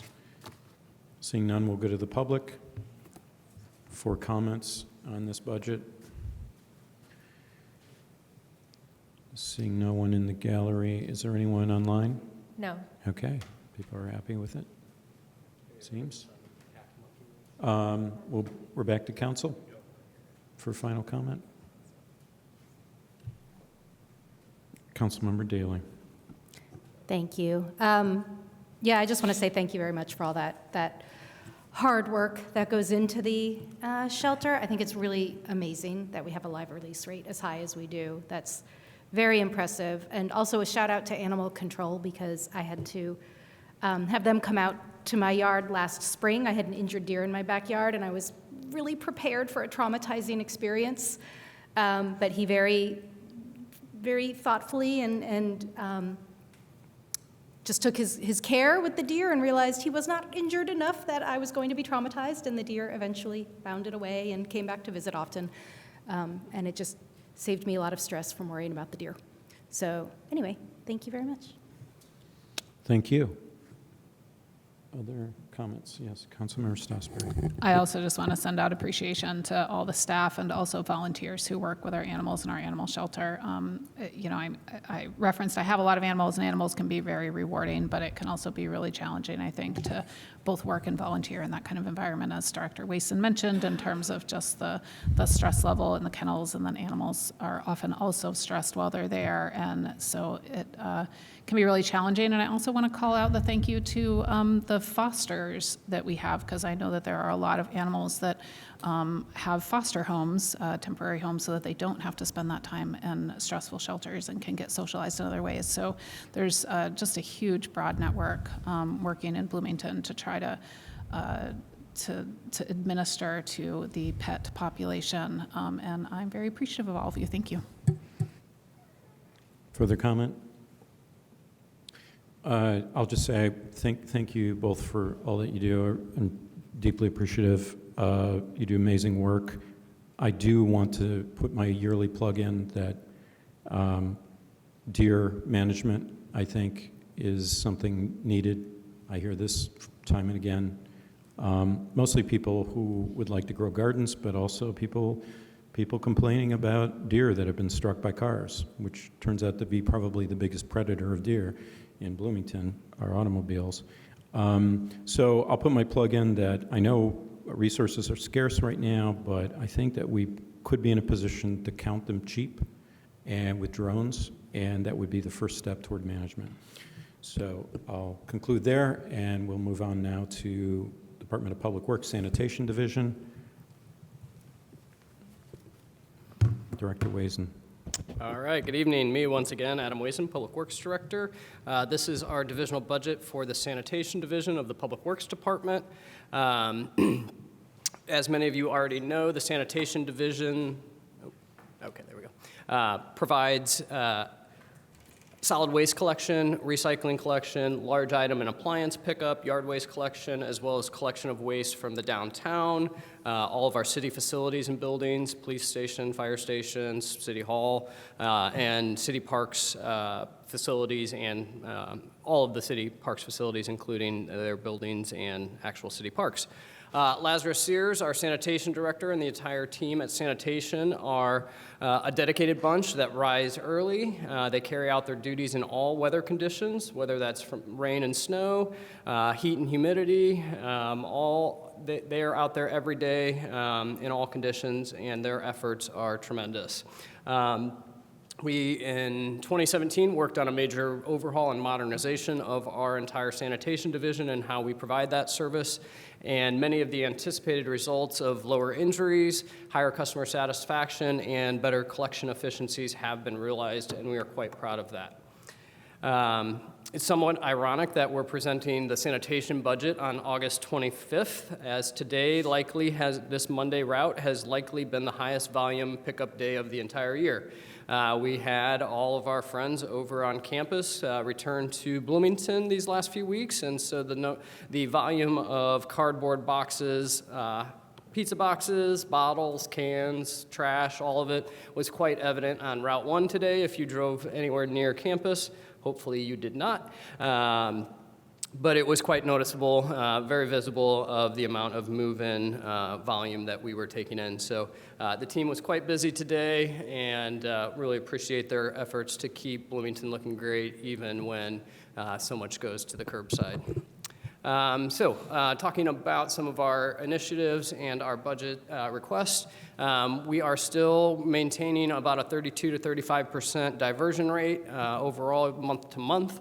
That is the amount of waste, or the amount of volume that we are keeping out of the landfill. So that's our recycling, that's our appliance recycling, and our yard waste, green waste efforts that goes into determining that rate of diversion. We're going to continue to work on our worker safety and injury reduction programs. Sanitation work is some of the most dangerous work we do at the city. We're out in traffic early in the morning until middle of the afternoon. We've got about half of our homes on automated side load routes right now, which are much safer overall, both for the employee in terms of being in the vehicle and using mechanical lifting compared to our rear load, where we do still have individuals on the back of trucks and on and off the back of the truck and wheeling the carts to the back to have those tipped. We have done a good job in decreasing injuries over time, and that was a real big focus of the modernization efforts by not having to manually pick up literally tons and tons of trash each day. That's been a huge improvement with the whole system. Additional modernization. So one of the things that we have struggled with the most since we went with our new modernized system is having a software venue that can actually do what they tell us they can do. Tracking 30,000 carts throughout the community is a daunting task. Making sure that those carts remain at the right address that they were first assigned to, that the RFID chips are reading on a regular basis, that we know every time a can is tipped. We've been promised by two companies in particular to date that they could do that, and neither were able to meet their promises for that. So we have gone back to monitoring that in-house with our own tracking. It's been successful. We're working with our ITS department on some routing modernization or routing efficiencies with our technology friends in ITS, but that's still something that has been a big effort to overcome when it comes to how we manage the customer database, for lack of better terms. Some continuing challenges that we're facing, and then I'll just highlight a couple of our budget figures. Operational costs are ever rising. Fuel's been pretty stable here lately for the most part, but when it comes to the parts and supplies to maintain the trucks, it's a very maintenance-heavy division of Public Works. Those trucks have a lot of different components, different systems, whether it's hydraulics or the engines and things. They are a really maintenance-heavy division of Public Works with our fleet division. So those costs are continually rising, and we're trying to manage that day to day by replacing capital on a frequent enough cycle that we're not getting into the position where we're having to put good money after bad, fixing old trucks that aren't performing how they should. We're continuing to try to work with all of our residents, whether they're incoming students coming back each year or just general residents, on all of our current practices when it comes to recycling. Thank you, Councilmember Piedmont Smith, for bringing some things to our attention with the website recently. We did a big push here leading into August with with Angela Van Roy and the Housing and Neighborhood Development Division and the Apartment Association, all the landlords, trying to get the information out in advance to say, hey, here's how you deal with that extra volume, here's who you call, here's all the resources that are out there, but that does continue to be a challenge. Some of the other, this picture is not as pretty as the cats and the dogs, but this is our yard waste facility. But just to finish up, some of the things that we're looking at in the 2026 budget. Like I mentioned, we have higher costs on supplies, whether that's for the carts that we have to purchase to keep out at all the different addresses, or the different materials needed just to maintain and provide the services we do. There is a pretty big decrease in the other services line. That's because we're building out a small space for staff break room in 2025. We won't be needing to fund that into 2026. And then there's also a pretty big capital decrease. We did get 2 trucks here ordered for 2025, and so that won't be quite as high. Overall, we're going to try to improve route efficiency and continue to maintain those high levels of diversion from the landfill. We will also be undertaking a rate study. We've done some preliminary study on that to offset the amount of general fund support that goes to sanitation so that it is a revenue neutral program where the users would be paying the full cost. But that'll come later in the year with a with council process as normal with anything rates. So happy to answer any questions and appreciate the time to present. Thank you, Director Wason. Questions on sanitation? Councilmember Asari? Thank you. Thank you so much, Director Wason. A handful of questions. The first one, most of them about recycling. Okay. We've talked a lot here. Actually, let's start in a different place. Last year, I think you put a pilot study in the budget for some educating, particularly of students, around how to recycle. It was quite a substantial amount of money. Do you have any data on how that went? I can get some more specific information, but it was sort of the things that we were talking about. It's pamphlet printing. It's working with the apartment association and landlords to get information out to them.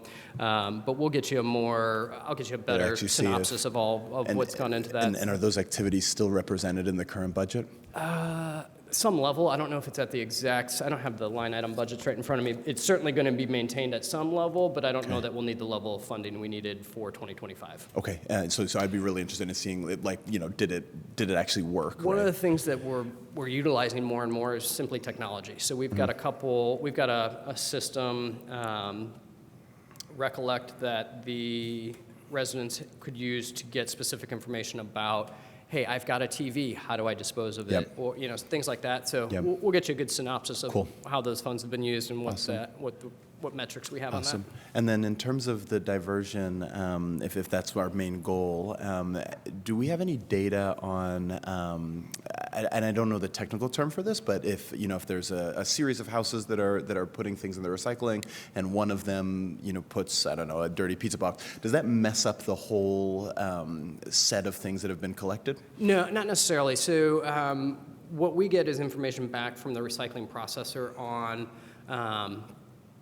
and I'm sure Director Sears is on the call too if he wants to correct me if I say anything wrong here, but we get reports back from our public services on the quality of the recycling that our trucks are dropping off. So when it gets up to the materials recovery facility on the east side of Indianapolis, so just real quick, the way recycling works, we pick it up, it goes down to the transfer station on South 37, and then it goes to the material recovery facility in Indianapolis. I know some of you have taken a tour of that. It's pretty fascinating.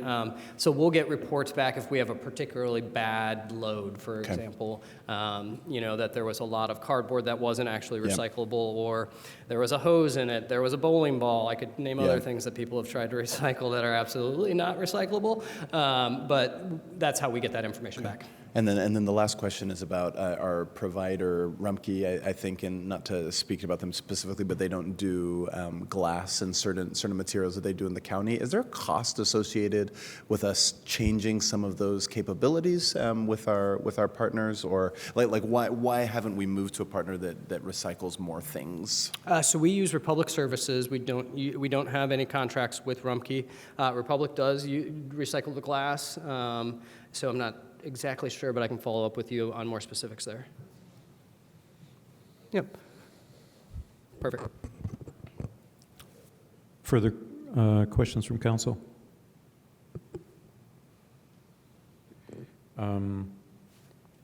Yes, I don't think I have any. Council Member Strasburg, sorry. Sorry, I kind of put my hand up late. So in 2025, in the adopted budget, there was an $800,000 interfund transfer for sanitation, which is lower than the 2023 actual and 2024 actual. This might be a controller question. Do you know what the actual has been right now? Year to date, I don't have that off the top of my head, but I'm sure we can get that for you. The controller standing behind you, just so you know. I don't have it off the top of my head. But I didn't hear you. No, we don't have it available right now, but we can definitely get that to you. Okay. I guess the question is, if we budget like just the $700,000 and then council doesn't approve an increase in fees, then what happens? We would come back for an additional appropriation. Okay, thanks. Other questions? Okay, we'll go to the public. If anybody in chambers would like to ask, make a comment. This is on sanitation division of Department of Public Works or online. Anyone online? No. No? Okay. Back to council then. Final comment on this budget? Okay, seeing none. Thank you. Director Wazen? See you next time. Okay, we'll now go to City of Bloomington Utilities. Director Zager, welcome. All right.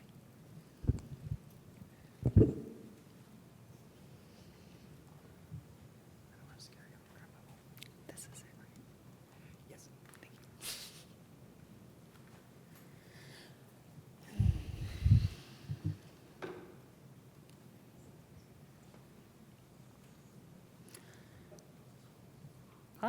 Hi, I'm Director Zager, Welcome. Director of City Bloomington Utilities, presenting the 2026 budget. The mission of CBU is to enhance the quality of life in our community by providing safe, sustainable, and high-quality drinking water, wastewater, and stormwater services in a cost-effective manner, promoting public health, economic vitality, and environmental stewardship, with our vision being to be the leading municipal water utility organization in Indiana. We currently have a staff of 194 regular full-time employees, 3 regular part-time employees, and 1 intern. This is split into our 6 divisions: administration, finance, environmental, engineering, operations, and transmission and distribution. First, I'd like to start off with our current status and some of the successes we've had this year. In water, we've completed our filter media replacement project and solids handling improvements at the Monroe Water Treatment Plant. We also issued a notice to proceed in March of 2025 for the chemical feed line project. As a reminder, this chemical feed line project replaced chemical feed lines to ensure redundancy in our feed systems. This is scheduled for completion in fall of 2026. This also adds a new backwash pump to add resiliency as required by IDEM. We also did a full asset inventory with a business risk exposure analysis at Monroe Water Treatment Plant to direct and prioritize our capital improvement projects. We developed a respiratory protection program ensuring proper selection, use, and maintenance of respirators to protect workers from airborne hazards. We cleaned multiple chemical tanks at Monroe Water Treatment Plant, some of these being cleaned for the first time in their life. We finally, our state-certified lab is prepared to start accepting drinking water samples for lead sampling as we progress in our lead service line inventory. At Blucher Pool Wastewater Treatment Plant, we have partnered with ITS to complete upgrades to our fiber optic network and server infrastructure. We've completed the design and process programming for instrumentation upgrades with full project completion goals being the end of this year. At Dillman, our capacity improvements project to achieve 19 million gallons per day and improve safety at the plant is ahead of schedule. Our construction for this started in the spring of 2025. We also completed our bar screen replacement project. I've added this picture here to be the visual example of just how large some of our projects are at our plants. This is a picture that was taken during our bar screen replacement project. That piece of equipment that is larger than the building it is being dropped into is the bar screen in question. In our stormwater utility, we have fully implemented our street sweeping program with water quality focused routes. We have partnered with the City of Bloomington Engineering to build rain gardens as part of the Winslow Road project. We launched our stormwater management permit in EPL recently.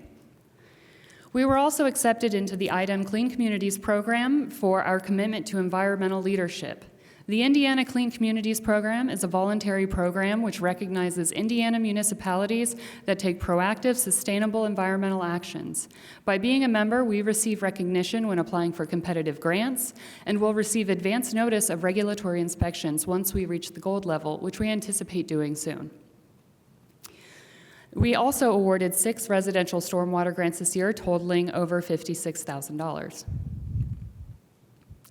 In customer service, we've spent over $17,000 this year to date in customer assistance and are further expanding our eligibility criteria. This financial assistance amount is double what we spent this point last year.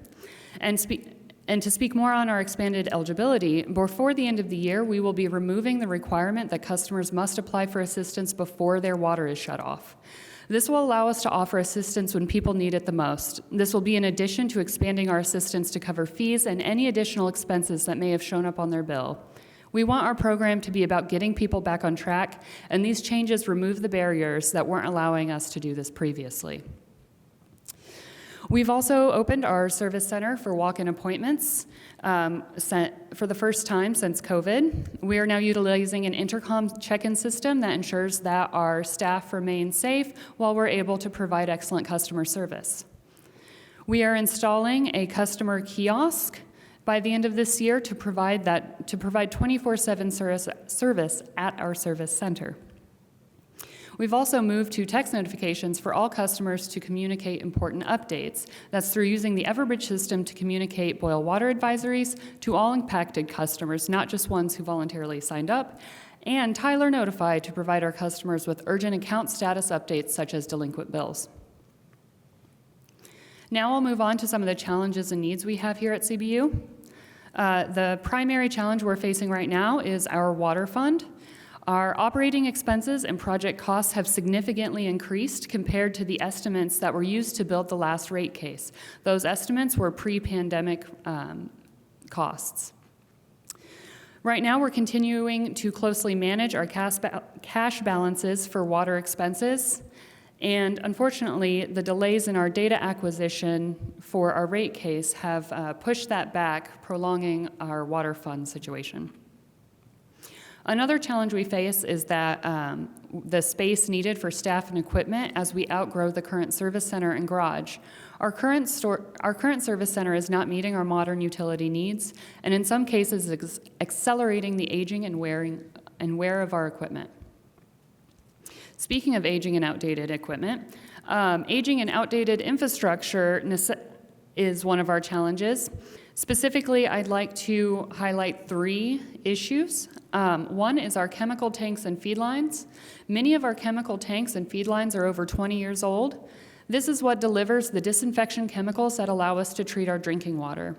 Ensuring equipment redundancy is essential to producing drinking water. Next is our electrical and instrumentation at Monroe. Many of the electrical systems and instrumentation at Monroe Water Treatment Plant are outdated and approaching their end of life. An overall update of these systems is in our CIP that will be submitted as part of our rate case. In the meantime, we are ensuring that we are budgeting for the replacement and repair of equipment on an as-needed basis. And then finally, I'd like to address fluoride. CBU has had issues delivering the recommended 0.7 milligrams per liter of fluoride since the end of 2019 due to leaks in our system. Our bulk tank, which was the source of the leak originally, was relined in 2022, but continued to leak. Temporary delivery systems were tried, but posed safety risks to staff. We are currently testing all components of the system to determine if additional relining of the 20-year-old tank will even be effective. Our goal is to have a temporary, cost-effective solution finished by the beginning of 2026 so that we can safely continue the addition of fluoride to our drinking water.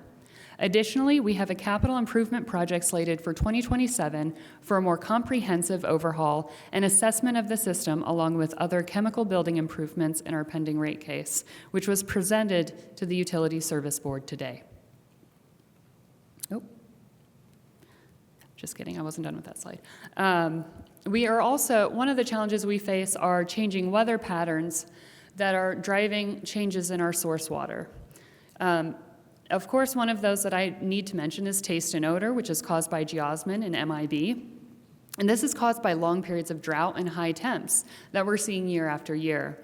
Currently, we're budgeting almost $223,000 a year on coconut-based activated carbon to help mitigate that taste and odor. We've been also facing some issues with water discoloration, which happens because of the unusually high lake levels we were seeing this year, which were causing anoxic or without oxygen conditions, increasing the levels of iron and manganese that cause that discoloration. I'd now like to talk about some of the opportunities that we have on the horizon. We have made substantial progress on the Winston Thomas site and the proposed service center. We've spent a fair amount of money in the design to date. We have finished our site remediation and put the parcel in a good position for future development of the service center. We also still have our 50% designs from Champlin for us to move forward with. We've done floodplain redetermination, which is still in progress. We have secured our no-rise certification, but we are working on our letter of map revision using the same hydrological modeling. Another opportunity is the progress on our water rate case. The rate case will hopefully allow us to have rates that align with the rising cost of service and address the issues with aging infrastructure that we are currently facing. The proposed rate case was presented in a public meeting of the Utility Service Board today. There will be an additional public meeting this Friday, the 29th at 5 p.m. at the Utility Service Center. We are really encouraging anyone who has an interest in these proposed rate changes to come to this meeting to ask questions and voice any concerns. The proposed rate case will be brought back to the USB on September 8th for a vote. If approved, it is scheduled to come to this council September 17th for a first reading and then again on the 30th for a second reading. Because CBU's budget is separate from the general fund, we felt it was best to fully classify CBU's budget into the community health and vitality, as this was best suited priority and kept this budget set aside from further analysis that will take place during priority-based budgeting. Here instead we show how CBU's budget is split into its 6 different divisions, bonds, and interdepartmental payments, and I'll go through those. Here's another way to visualize that. First, I want to talk about our interdepartmental payment, which is 17% of 2026's budget at $10.1 million.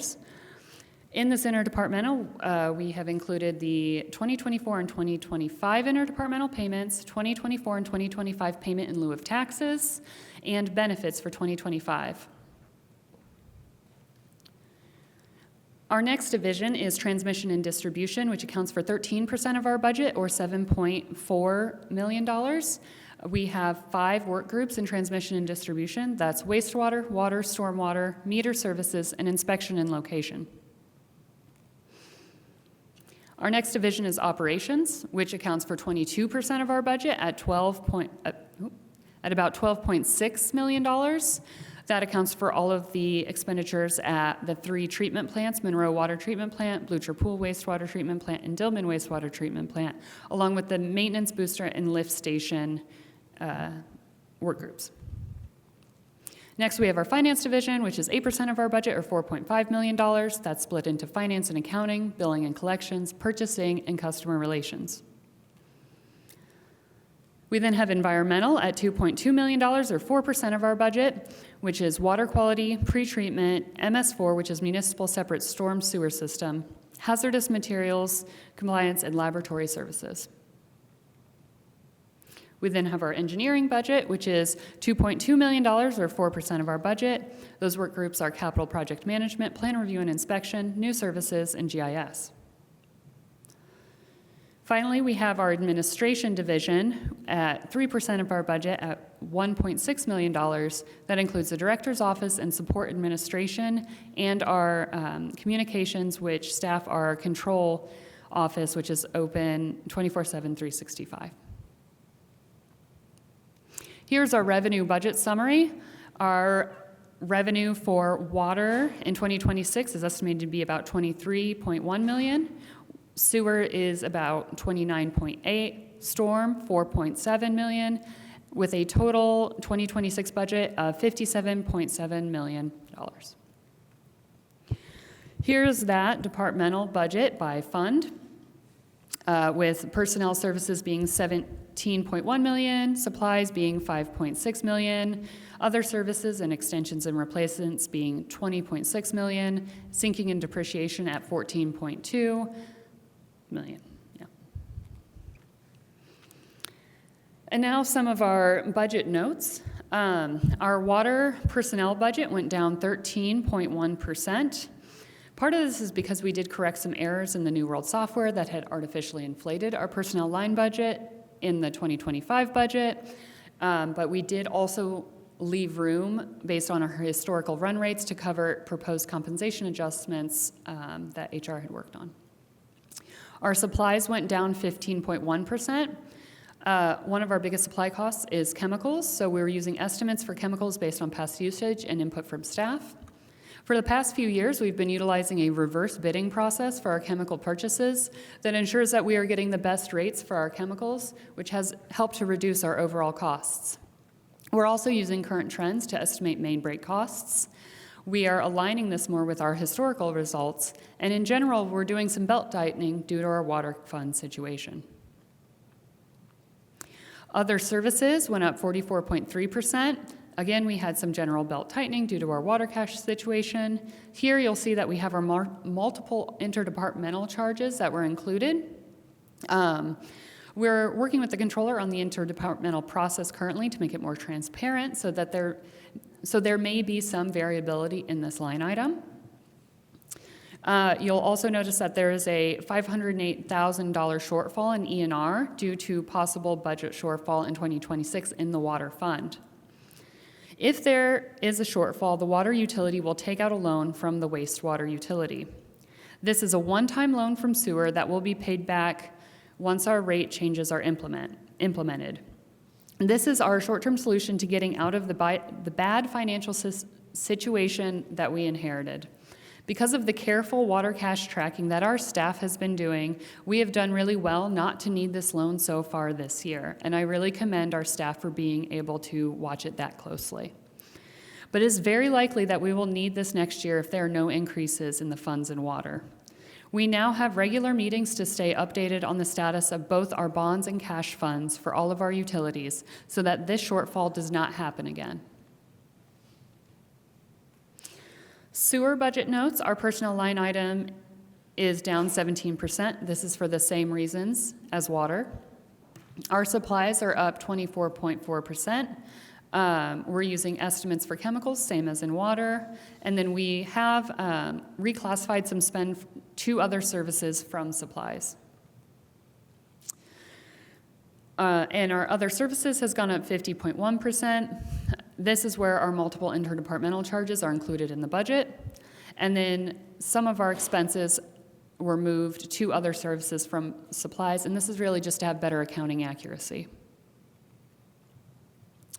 In storm, our personnel lines have gone up 9.1%. This is because personnel are being moved to be paid out of the storm fund, where historically they were being only paid out of the water and wastewater funds. For example, we have an engineer who, this is just an example job. Take an engineer, they spend their time in water, wastewater, and stormwater, but currently they're only being paid out of water and wastewater because that's how it was initially set up before we started growing our stormwater utility. So now that the stormwater utility is growing, we're able to start putting some of those personnel charges onto storm where they belong. We've also again left room based on the historical run rates to cover proposed compensation adjustments. Our supply line has gone down 44%. This supply line funds some of our smaller stormwater projects, and really this has gone down because we want to make sure that it's in line with what we've been spending historically. Our other services has had no major changes and has gone up 4.2%, and of note, this is where most of our larger stormwater projects are funded. That is the City of Bloomington Utilities 2026 budget. Thank you for your consideration. I look forward to your questions. Thank you for your presentation. Questions from council? Councilmember Piedmont-Smith. Yes, thank you for your presentation. Could you, either you or the controller or tag team it maybe, describe what this interdepartmental 17% is? What Absolutely. Is that? Thank you. Yeah, I'd be happy to describe the interdepartmental. So we have a separate fund from the general fund, right?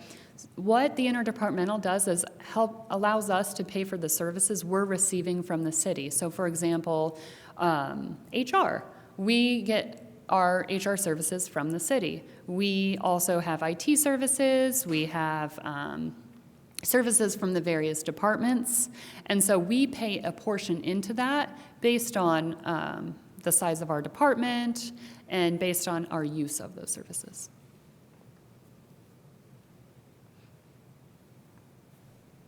Okay. Other questions? Councilmember Stoughsburg. Thank you.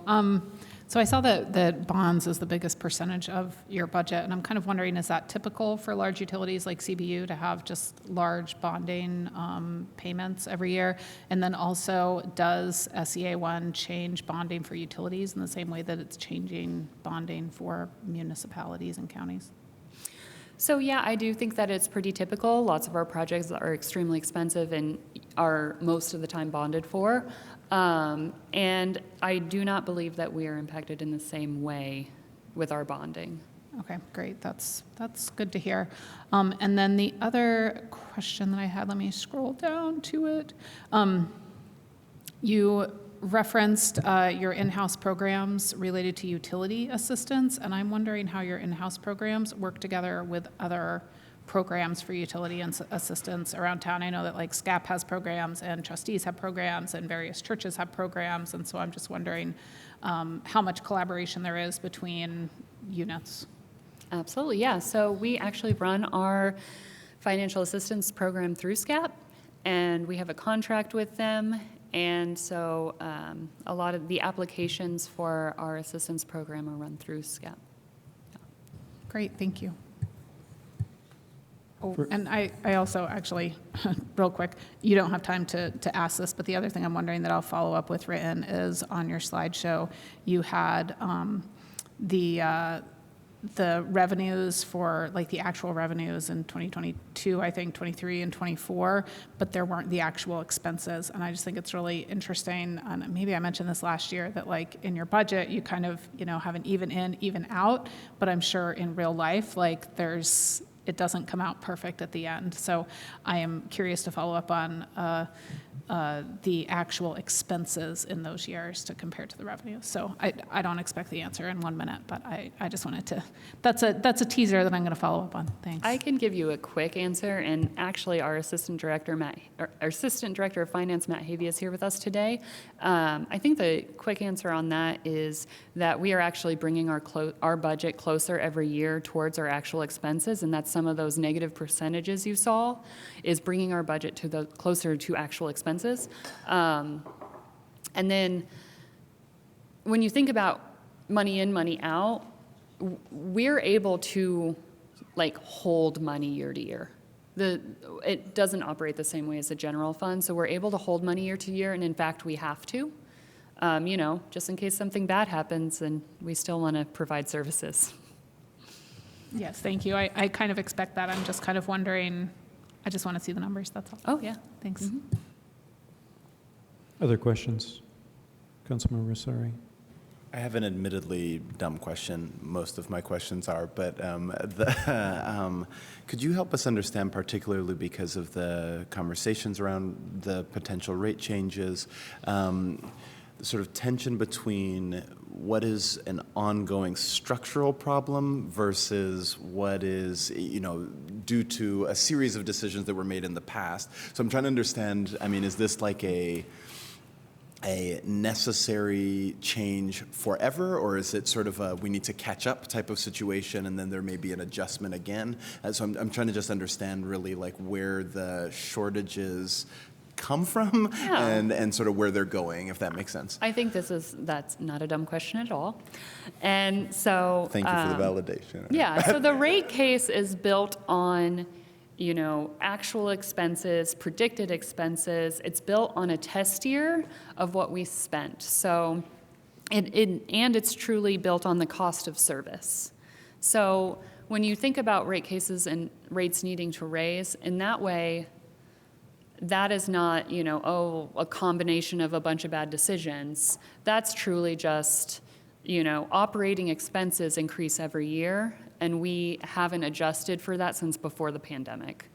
But when we talk about that one-time loan, I think that is more of, hey, we're making up for some accounting issues from the past, and we're planning for that so that we don't have to do that in the future.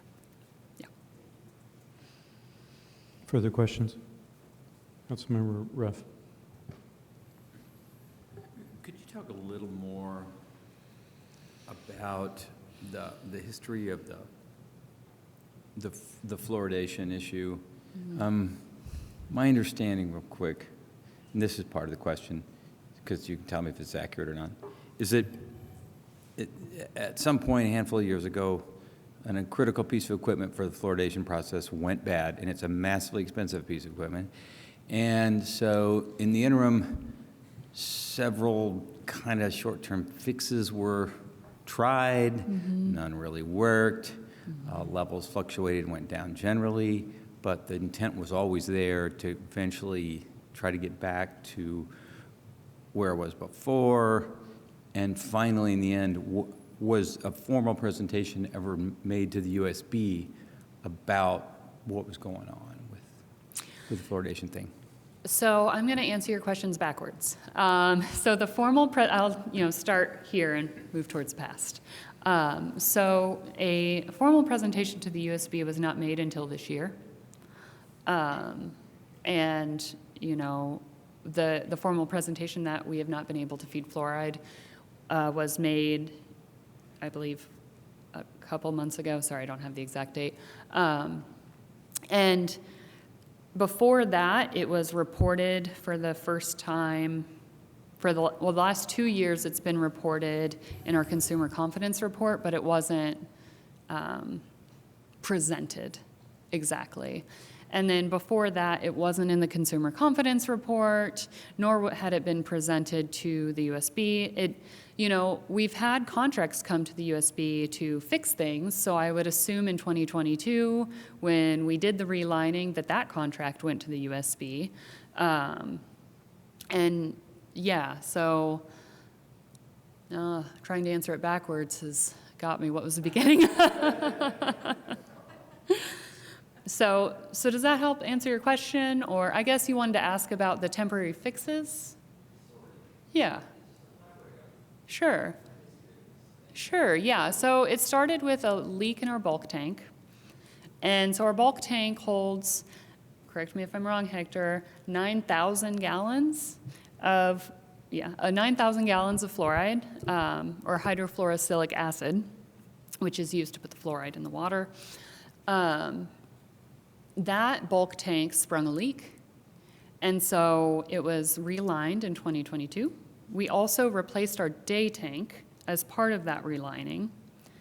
And so the day tank was replaced, it was relined, and then it sprung another leak shortly thereafter.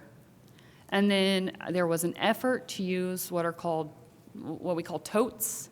And those are, I don't know if you're familiar with what an IBC tote is. It's a big square jug with a metal cage around it, and you just plug it in, and you try to feed from that.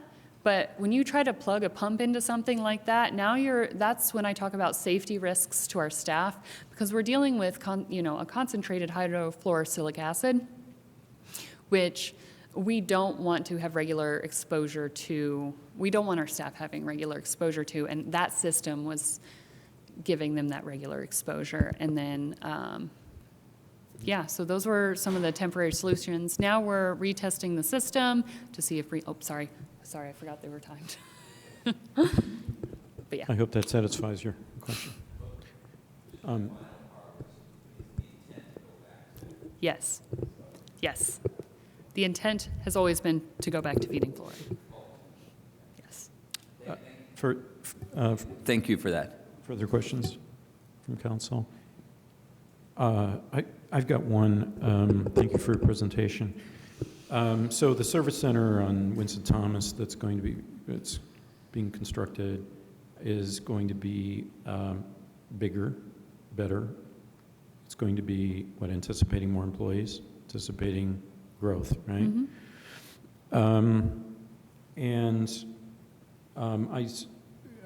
To what extent is this rate increase, which is substantial, that's coming? The last rate increase was in 2021, and then it was done incrementally per year. And this one is significant. Part of it is for infrastructure, for attending to maintenance and things like that, old stuff. And part of it is to the new service center, correct? And to service bonds, to pay for the facility itself, what will that be used for specifically? what will the service bonds be? What will that portion of the rate increase be directed to for the service center? So the costs for the service center are, we are planning on bonding for them, so that will go into our debt service. Our debt service, we are planning it so that we keep it flat throughout this process. So as some of our other bonds payments drop off, we will take on new bond payments to keep that at the same level. So we're actually at a unique opportunity to take on this kind of bond. So the rate increase, or at least portion of it, is used to basically pay for debt for the expansion of the service center. Yeah. Yeah. Okay.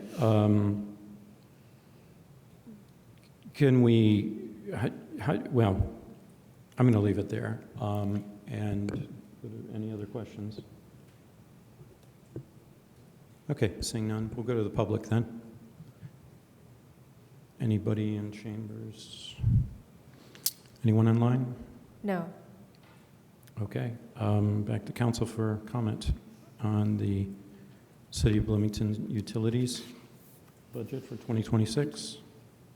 Any comments? Okay, I will make a comment, I guess, barring anyone else. I guess what I was getting at is, looking at the budget of the utilities department, fully 26.6% is used for bonds for servicing debt. That's the biggest portion of the budget, is servicing debt. Okay, we're retiring bonds, but we're going to pick up new ones, and we're going to raise rates for the customer to do this. I guess what I'm getting at here is that what it says to me is that there are hidden costs to the growth, as I said the other day. Growth does not come free for a city. Cities are expensive. This is a key component of why we can demonstrate that it's expensive. The incremental costs are subsidized by the public to a large degree. Developers don't internalize the costs. Those costs are hidden, and then later on we end up incurring debt that we have to pay for over time. So people are paying for this kind of development in the city. I think that it's important to be cognizant of that, as we go forward. Maybe you're for it. Maybe that's a good idea. Maybe growing the city is worth raising rates or taxes for local residents. I don't think so, but I think that we ought to quantify it, and we ought to describe it, because I think it's important. So with that, that concludes this evening, I believe, City of Bloomington budget hearings for 2026. We'll reconvene on Wednesday, and the topic is priority area introduction transportation, Bloomington Transit, Planning and Transportation Department, Department of Public Works, Street and Traffic Division, Parking Services Division will be covered that evening. So thank you for attending, and we are adjourned.